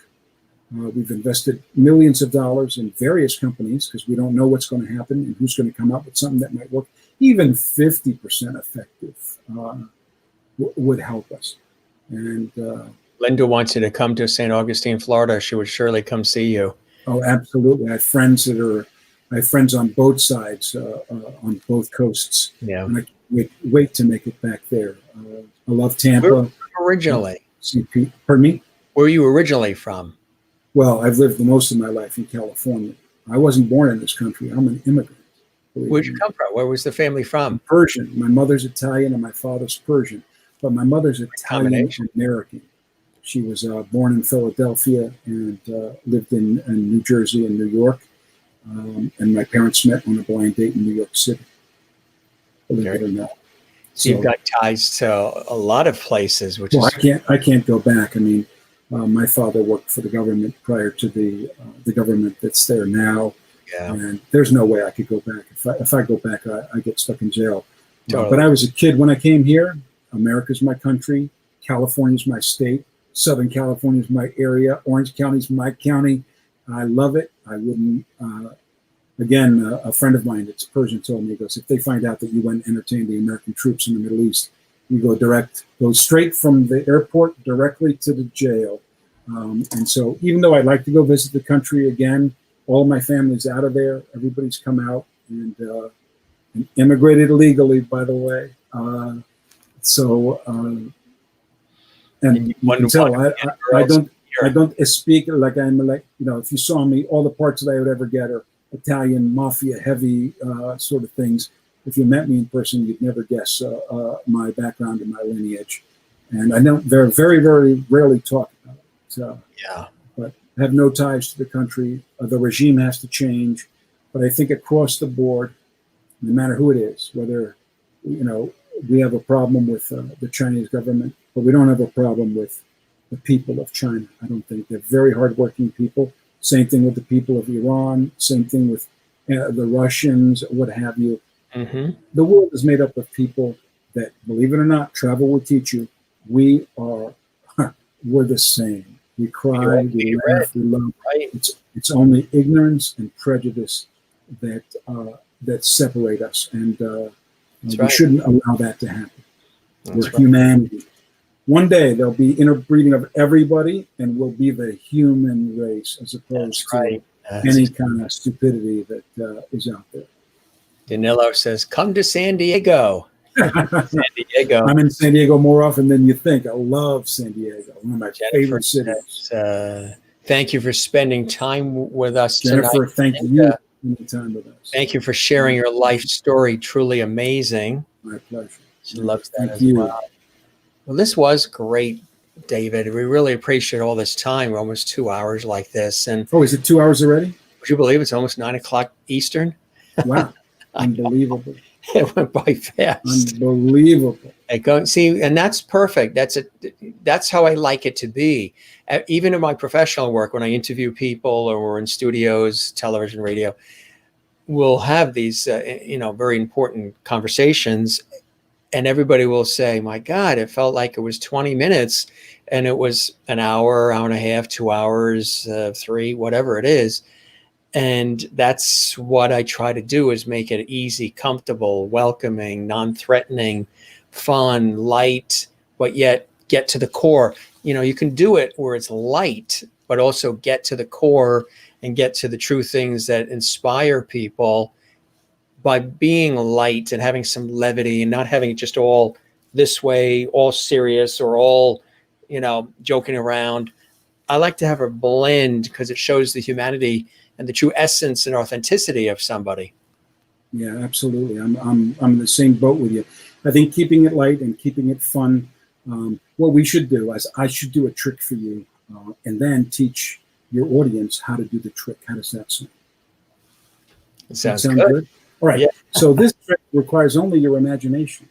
Imagine you have one die. 2 dice would be dice. And one die would be a die. Put me on split screen so I can see you, okay? Can you do that? There we go. Perfect. Now, we're going to take turns rolling an imaginary die, one single die, okay? You and I, G, all right? The first one to 50 is the winner. Fair enough? Yeah. Now, I got to be honest, this is the first time I've tried this, so it may not work. Another world exclusive right Another here. world exclusive. So you decide, are you going to go first, or will I be the first one to roll the dice? Since you're a guest on my show, you can go first. Okay. And we'll keep a running count. I'll roll a 2. Okay, so the first guy to 50 wins. So what's your number? It's going to be 1 through 6. All right. 4. Okay, so we have a running total now of 6, right? I roll another 2, so we have a running total of 8. First one to 50 wins. Roll. So Right. now it's your roll. 3. So that's 11, right? I roll a 4. So now we're at 15. Okay, so now you roll. 5. 5. I rolled a 2. So 15 is 20. That's 22. So next, what's your roll? 4. So that's 26. And I'll roll 3. You were good at math at school, so weren't 29. you? Were good at math. I'm pretty good at math. Good at math. So 29. 29. So you roll. It's your roll. 29. 4. 4. So that's 30 what? 33, right? I'll roll a 3. Make it 36. Okay? Right. Okay, so you roll. 2. 38. I'll roll a 5. So that gives us 43, right? Hmm. Okay, so now you roll. 5. 5. So 43 and 5 is 48. And I'll roll a 2, which gives me 50. So I got to 50 first. Somehow I knew you were going to anyway. Oh, really? You're David Malek. Indeed. So you want to try it again, or do you want me to teach you how to do it now? Teach us how. Okay, very good. So there's Although two. we don't want to give away any secrets, No, right? no, it's okay. That's fine. That's fine. So there's 2 key numbers. It doesn't matter who rolls first. So here's how we'll do it. The key numbers are the numbers 8 and the number 15. You, the person that wants to win, has to get to those 2 numbers, at least to 15. All right. So you're the one that needs to make up 15. So this last time, let's do this in this way. Last time I went first. This time, Jim. So I'll show you how it's done. You start first. Give me a number between 1 and 6. 4. 4. So now I need to get to the number 8. Remember, that's my key number. So my imaginary roll will now be 4 as well. So we're at 8. Now you roll. 3. 3. So that's 11, right? Now I need to get to 15. So what do? I'm going to add another 4 to that, right? So 11 plus 4 is 15. I've met my key number at 15. Now for every roll that you give me from here on out, I'm going to give you the other number that totals 7. And if we do that, I will hit 50 before you will hit 50. All right. So we're at 15. Yeah. Give me a number. 4. So that's 19. And so if 4 plus 3 is going to be 7. So I got to give you 3. So that's 22. You give me a number now again, 1 through 6. 5. So 5. So that's 27. And I have to give you what? 2, right? Yeah. So 29. So now you give me a number between 1 and 6. 3. 3. So that's 32, right? Mm-hmm. So 3 and 4 is 7. So I give you 4. So that's 36. Okay. Now give me any number, 1 through 6. 4. 4. So 36 and 4 is 40. Now I got to give you what makes 7. So that's 3. So we're at 43. And now you're trapped. You can see. So any number you give me. So give me another number. Even if I gave you 6. So 6, it would be 49. I'll give you 1. You get 50. Right? If you give me 1, I'll give you 6 and I'll be at 50. So it doesn't matter. As long as you can hit those key numbers, either 8 or 15. Very cool.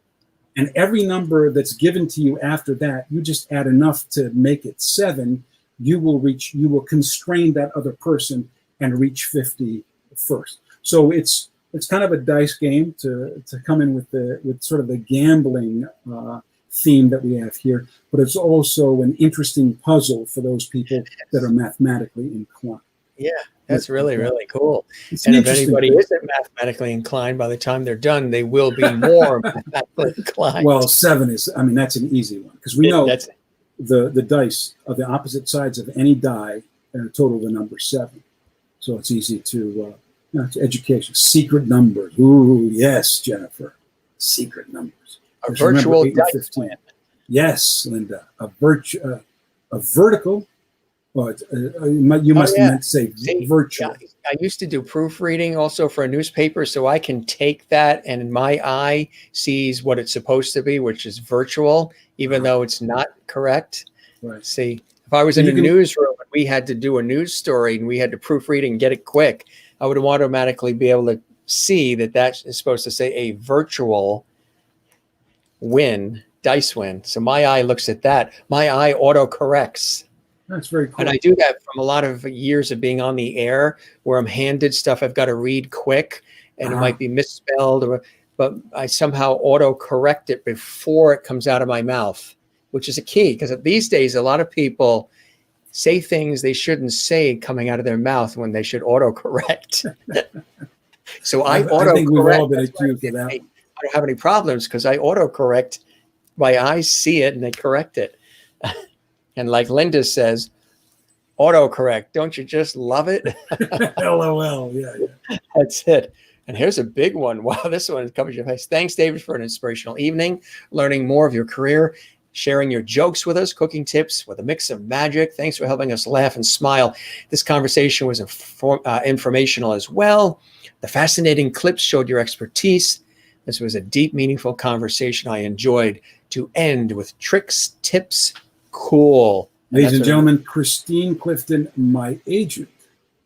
Right, from North Carolina. Thank you. Absolutely. Thank you, Christine. That's very, very Cool. nice of you. Kathleen, thank you. Jennifer, Cool. thank you. I appreciate it. And do we have this time? is from Willie in Holland. She's still up. So like still up. 3 a.m. She's still Burning the up. midnight oil. Yeah, exactly. Gotta Jennifer be wants to know where is your favorite Zen place? Where's my favorite Zen place? Is it the coast? Is it what? The coast, going to the ocean. I love the ocean. I live a mile from the beach. I don't even, it's, we're in a heat wave right now. Too, I don't have air conditioning because normally by the water it's too cold throughout the year, believe it or not. Thank you, Marilyn. Appreciate it. 3:05 a.m. No, it's past your bedtime. I'll tell you. You tell her that every night. Danilo says that's okay. Dynamite. Thank you very much, Danilo. I appreciate it. You may see him. Very, very much. Yeah, I appreciate it. He's with us every night. He's the one that called. Well, I came up with the word lovety, and then he calls this Lovety Hall. So everybody that watches this series is a lovety. Everybody who comes on as a guest is inducted into the world of lovety. Cool stuff. The world needs a little more of that, I guess. Absolutely. We need more understanding. We need more empathy. We need a lot of that, especially during these times. They're very austere for many, many people. And I can read. What did she say? Great, though. Thank you very much. I appreciate it. Queen Army. Yeah, Chris watching in Northern Ireland. And Willie says. Just outside of Belfast. That's right. And Willie says, no, I go not to bed. Okay. No worries. Stay up. Nobody tells Willie when to go to bed. Willie tells Willie when she goes to bed. Yeah, absolutely. Yeah, I can read those sentences that are like bottom to top, right to left, LOL. Very cool, Jennifer. That's it. Well, David, this was an amazing evening, and I really enjoyed all this time with you, and I hope we get a chance. The door is always open. We can welcome you back, hear about some of the new things that you're working on. Again, there's some things you said that are coming out, and those jokes. Was that 9 Eastern or 9 Pacific that they're 9 Eastern, 6 o'clock? So they're out now, right? they should have sent to everybody that's on that had signed up that went on the list. So what is your website again? Is it davidmalek.com? That's one of them. That's my magic website. But the other one is him, HIM, the THE King, KING, like as in His Imperial Majesty, himtheking.com. If you go to there's very little content on there right now. If you sign up at the bottom, I will let you know when it goes live, and we have some content, especially about the pizza. I got a pizza thing coming up with sausage, red peppers, and the mushrooms. Using the trick that I just told you about, you actually get to see me to do it with the mushrooms. But it is phenomenal, and you don't need special equipment. And I can show you how to make a world-class pizza out of the most simple kitchen that anybody has. Let's put it that way for most people. My pleasure. Thank you, Kathleen. Bye-bye. Bye-bye, Willie. You too. I hope you have a wonderful weekend as well. Oh, I love tomato pie. Now there's a couple of incarnations of it, and there's different definitions of tomato pie depending on where you go in the country, but absolutely 100%. Thank you very much, Christine. North Carolina, there's some barbecue there. Let me tell you, the mustard and vinegar type of barbecue in the Carolinas is to die for. Oh, I love it. Thank you very much, Linda. My pleasure. And she's in St. Augustine waiting for you to come visit. One of these days, don't worry, I'll be in Florida. Love Florida. One of my favorite places. That's it.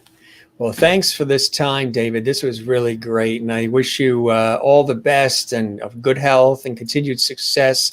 Keep making that magic. Keep inspiring people and putting smiles and doing the shock and awe and the way that you do it. It's a skill. It's a talent.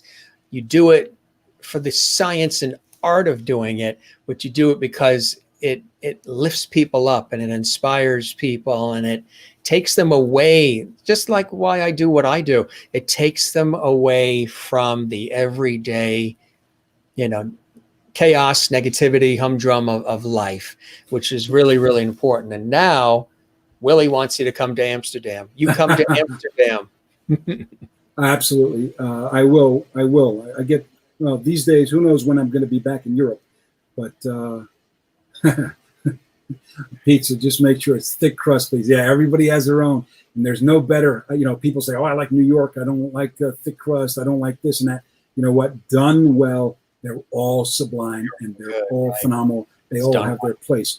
From New Jersey, the real cracker thin bar pizza to deep dish in Chicago. There's even a thin Chicago to a Detroit pie, to the grandma pie, to the tomato pie, to the New York style slice, to the Neapolitan style pizzas, to California pizzas, which have really strange, not these days anymore, stuff that Ed Ledoux, who was hired by Wolfgang Puck and also California Pizza Kitchen, who's now deceased.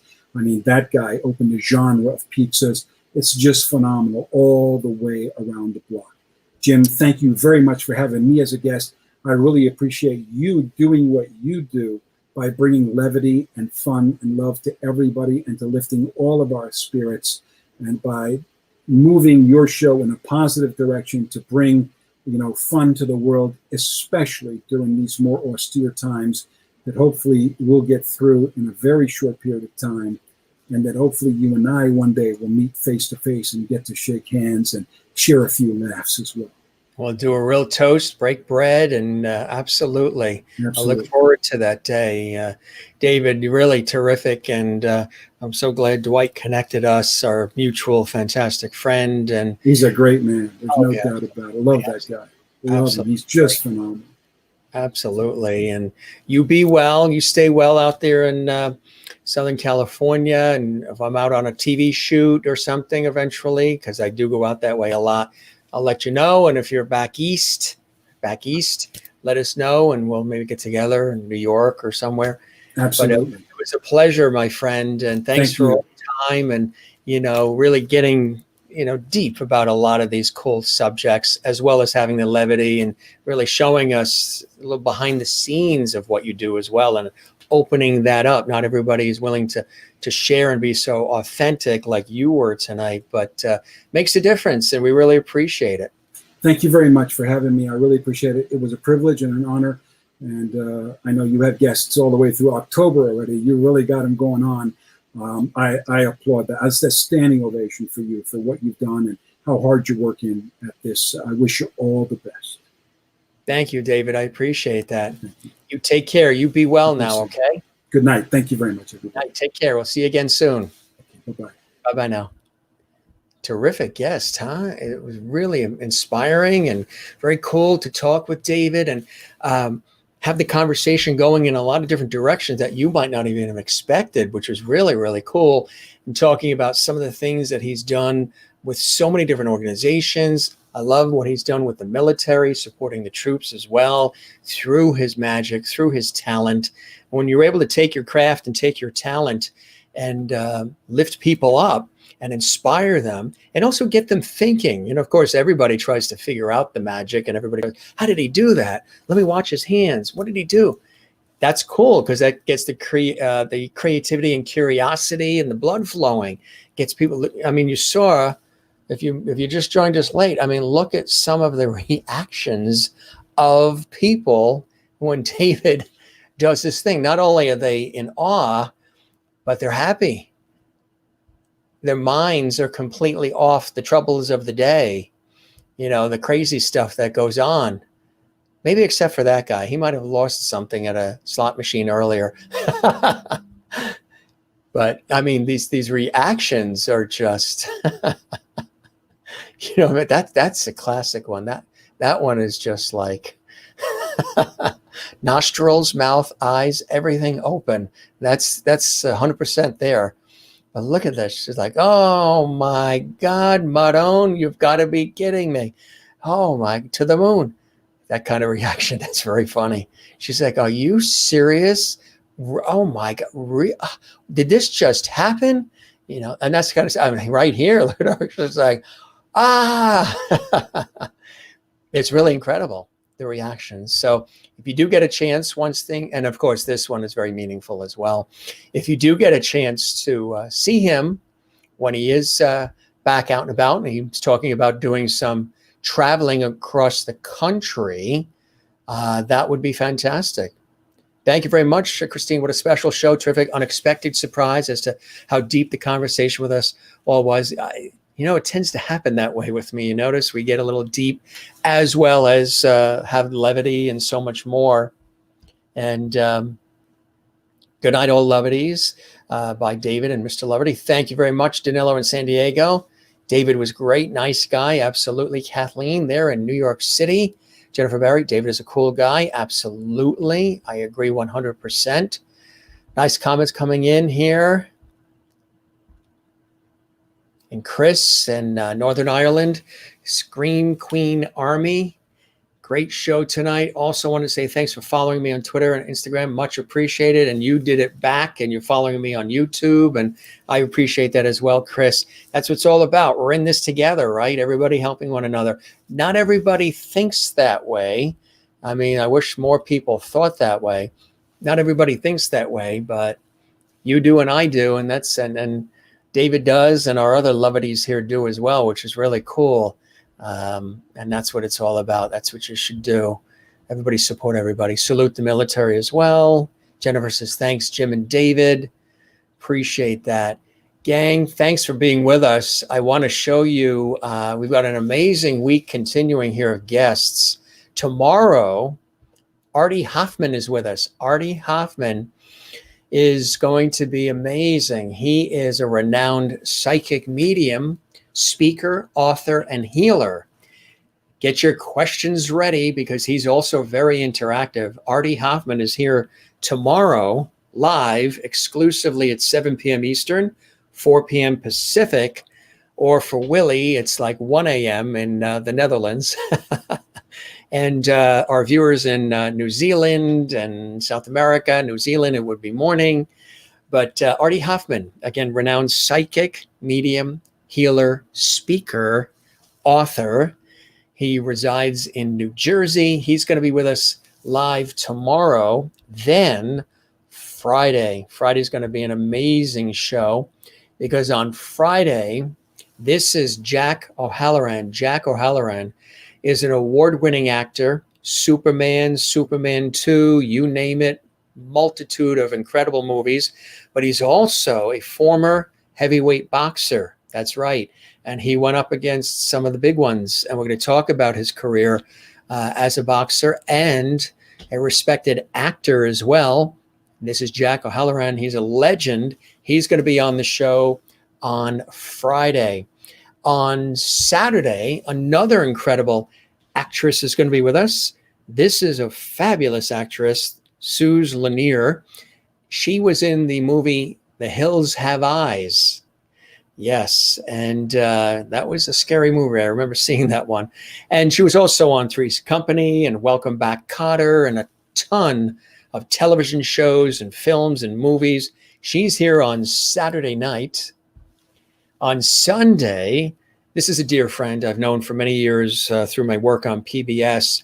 I've interviewed him on public television multitude of times, and all of his cohorts as well. This is Ryan Kelly from the very popular Irish vocal group Celtic Thunder. He also has a solo career, and he also works with a fellow Celtic Thunder member, Neil Byrne, and they do a wonderful duo of incredible music as well. But he's going to be here live. Now, it's going to be, I think, midnight in Ireland, where he is right now, where he lives, on Sunday night. It'll be 7 p.m. Eastern here, our normal time, 4 p.m. Pacific, but it'll be midnight in Ireland. So we thank him in advance for going out of his way to accommodate the hours of our show, 7 Eastern, 4 Pacific. It's going to be midnight for him, but he's going to be here live, kind of like Chloe Agnew, who we had a couple of weeks ago from Celtic Woman. It was like midnight when we had her on. She accommodated us, and we went a couple hours as well. It was terrific. So Ryan Kelly from Celtic Thunder is going to be here on Sunday, which is terrific. So a great week of shows coming up. I know you love Celtic Thunder. They are terrific. Have a great night. You as well. Now you go to bed. Good night, Jim. Thank you for your 70th show. 70 shows in a row is absolutely amazing. Thank you for watching 70 shows. We're well over 100 shows. 70 shows in a row is unbelievable. And thank you for bringing us, Maryland and Kansas, such good shows. Thank you very much. It's amazing. I'm usually up till like 2, 3 in the morning preparing all the shows, because there's a lot of production value and there's just a lot that goes into it. And, corresponding with the guests and all the extra things that you do. But it's terrific. It's again, I do this work professionally in television and radio, but this is a big undertaking to add on to the professional work I already do. 15 weeks of our show every single night, 7 p.m. Eastern, 4 p.m. Pacific. But it's been fantastic. And good night, Chris, and everybody in Northern Ireland. Love to have you on our show. I'm Irish on my mother's side. That's right. We're spreading the love. You got it, my friend. Tell everybody in Ireland to tune in, even though it's late. I mean, you're a trooper. You're up late into the evening there. It's actually tomorrow morning for you there in Ireland. Good night, Jim. Take care. You as well, Chris. And I know now if we could have pizzas magically appear at our homes after all the talk of pizza pie. Let me see. I might be able to help with that. I might be able to, if you really concentrate, sometimes if you concentrate, they say, you can make things happen, but you've got to be totally focused and concentrate. See, we brought him back. Maybe David can bring pizzas to all of our houses or have them magically appear. Maybe not. So that's funny.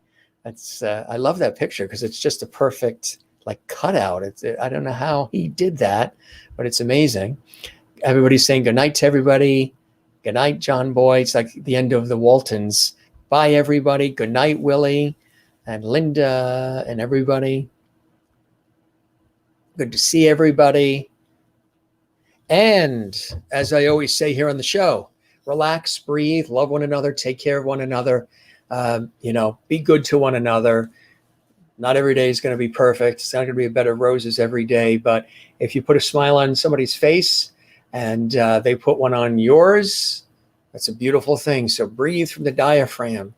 Breathe. Take time for yourself and take time for others. It's a beautiful thing to do, and relax. And as we always say on the show, boy, there's a lot of production value to this show. I might be the host and the star of the show, the Jim Masters Show Live, but I think you guys are the stars as well, all around the world. You and you and you and you and you. There's the blue star that Willie likes to see every night, and everybody else. So there you go to all the lovedies around the world. And again, if you joined us late, we have a new cast of character. If you didn't see him earlier, here he is. Gilligan has arrived. The official Bob Denver Gilligan bobblehead doll with love, Hola Jim, from Dreama, Denver.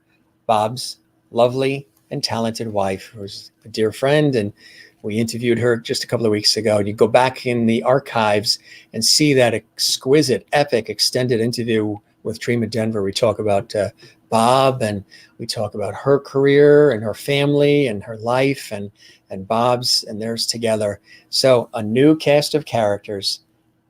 And he says goodnight to you as well. Do you love this show, Gilligan? Yes, he does.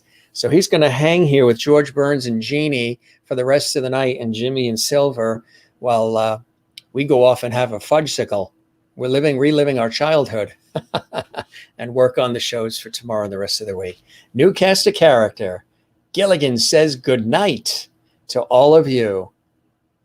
Isn't that cool? And as a TV guy, I love it. And good night, Jim and Lovedies. A really great evening together. You as well. Good night, Gilligan. Good night, everybody. Jim Masters, thanking you for your time this time till next time here on the show. Don't forget, we have great guests. And sometimes if we don't have guests, even though we're booked all the way till mid-October, we're into like the third week of October we're booking, which is absolutely amazing. But times when we don't do guests, or sometimes they do a pop-up show as well, and it's just us talking back and forth, that's a real hoot, a holler, a pleasure, and an honor as well. Thanks for being with us. You guys are truly a blessing, a joy from all around the world, sticking with us, sharing the links, having watch parties, subscribing to the YouTube channel, liking the Facebook page, all at Jim Masters TV, Instagram, Twitter, Jim Masters TV. We love all that. We appreciate all that. And tagging everybody and telling more and more people about this series, the Entertainment Lifestyle Talk Show series, the Jim Masters Show Live. One more comment coming in.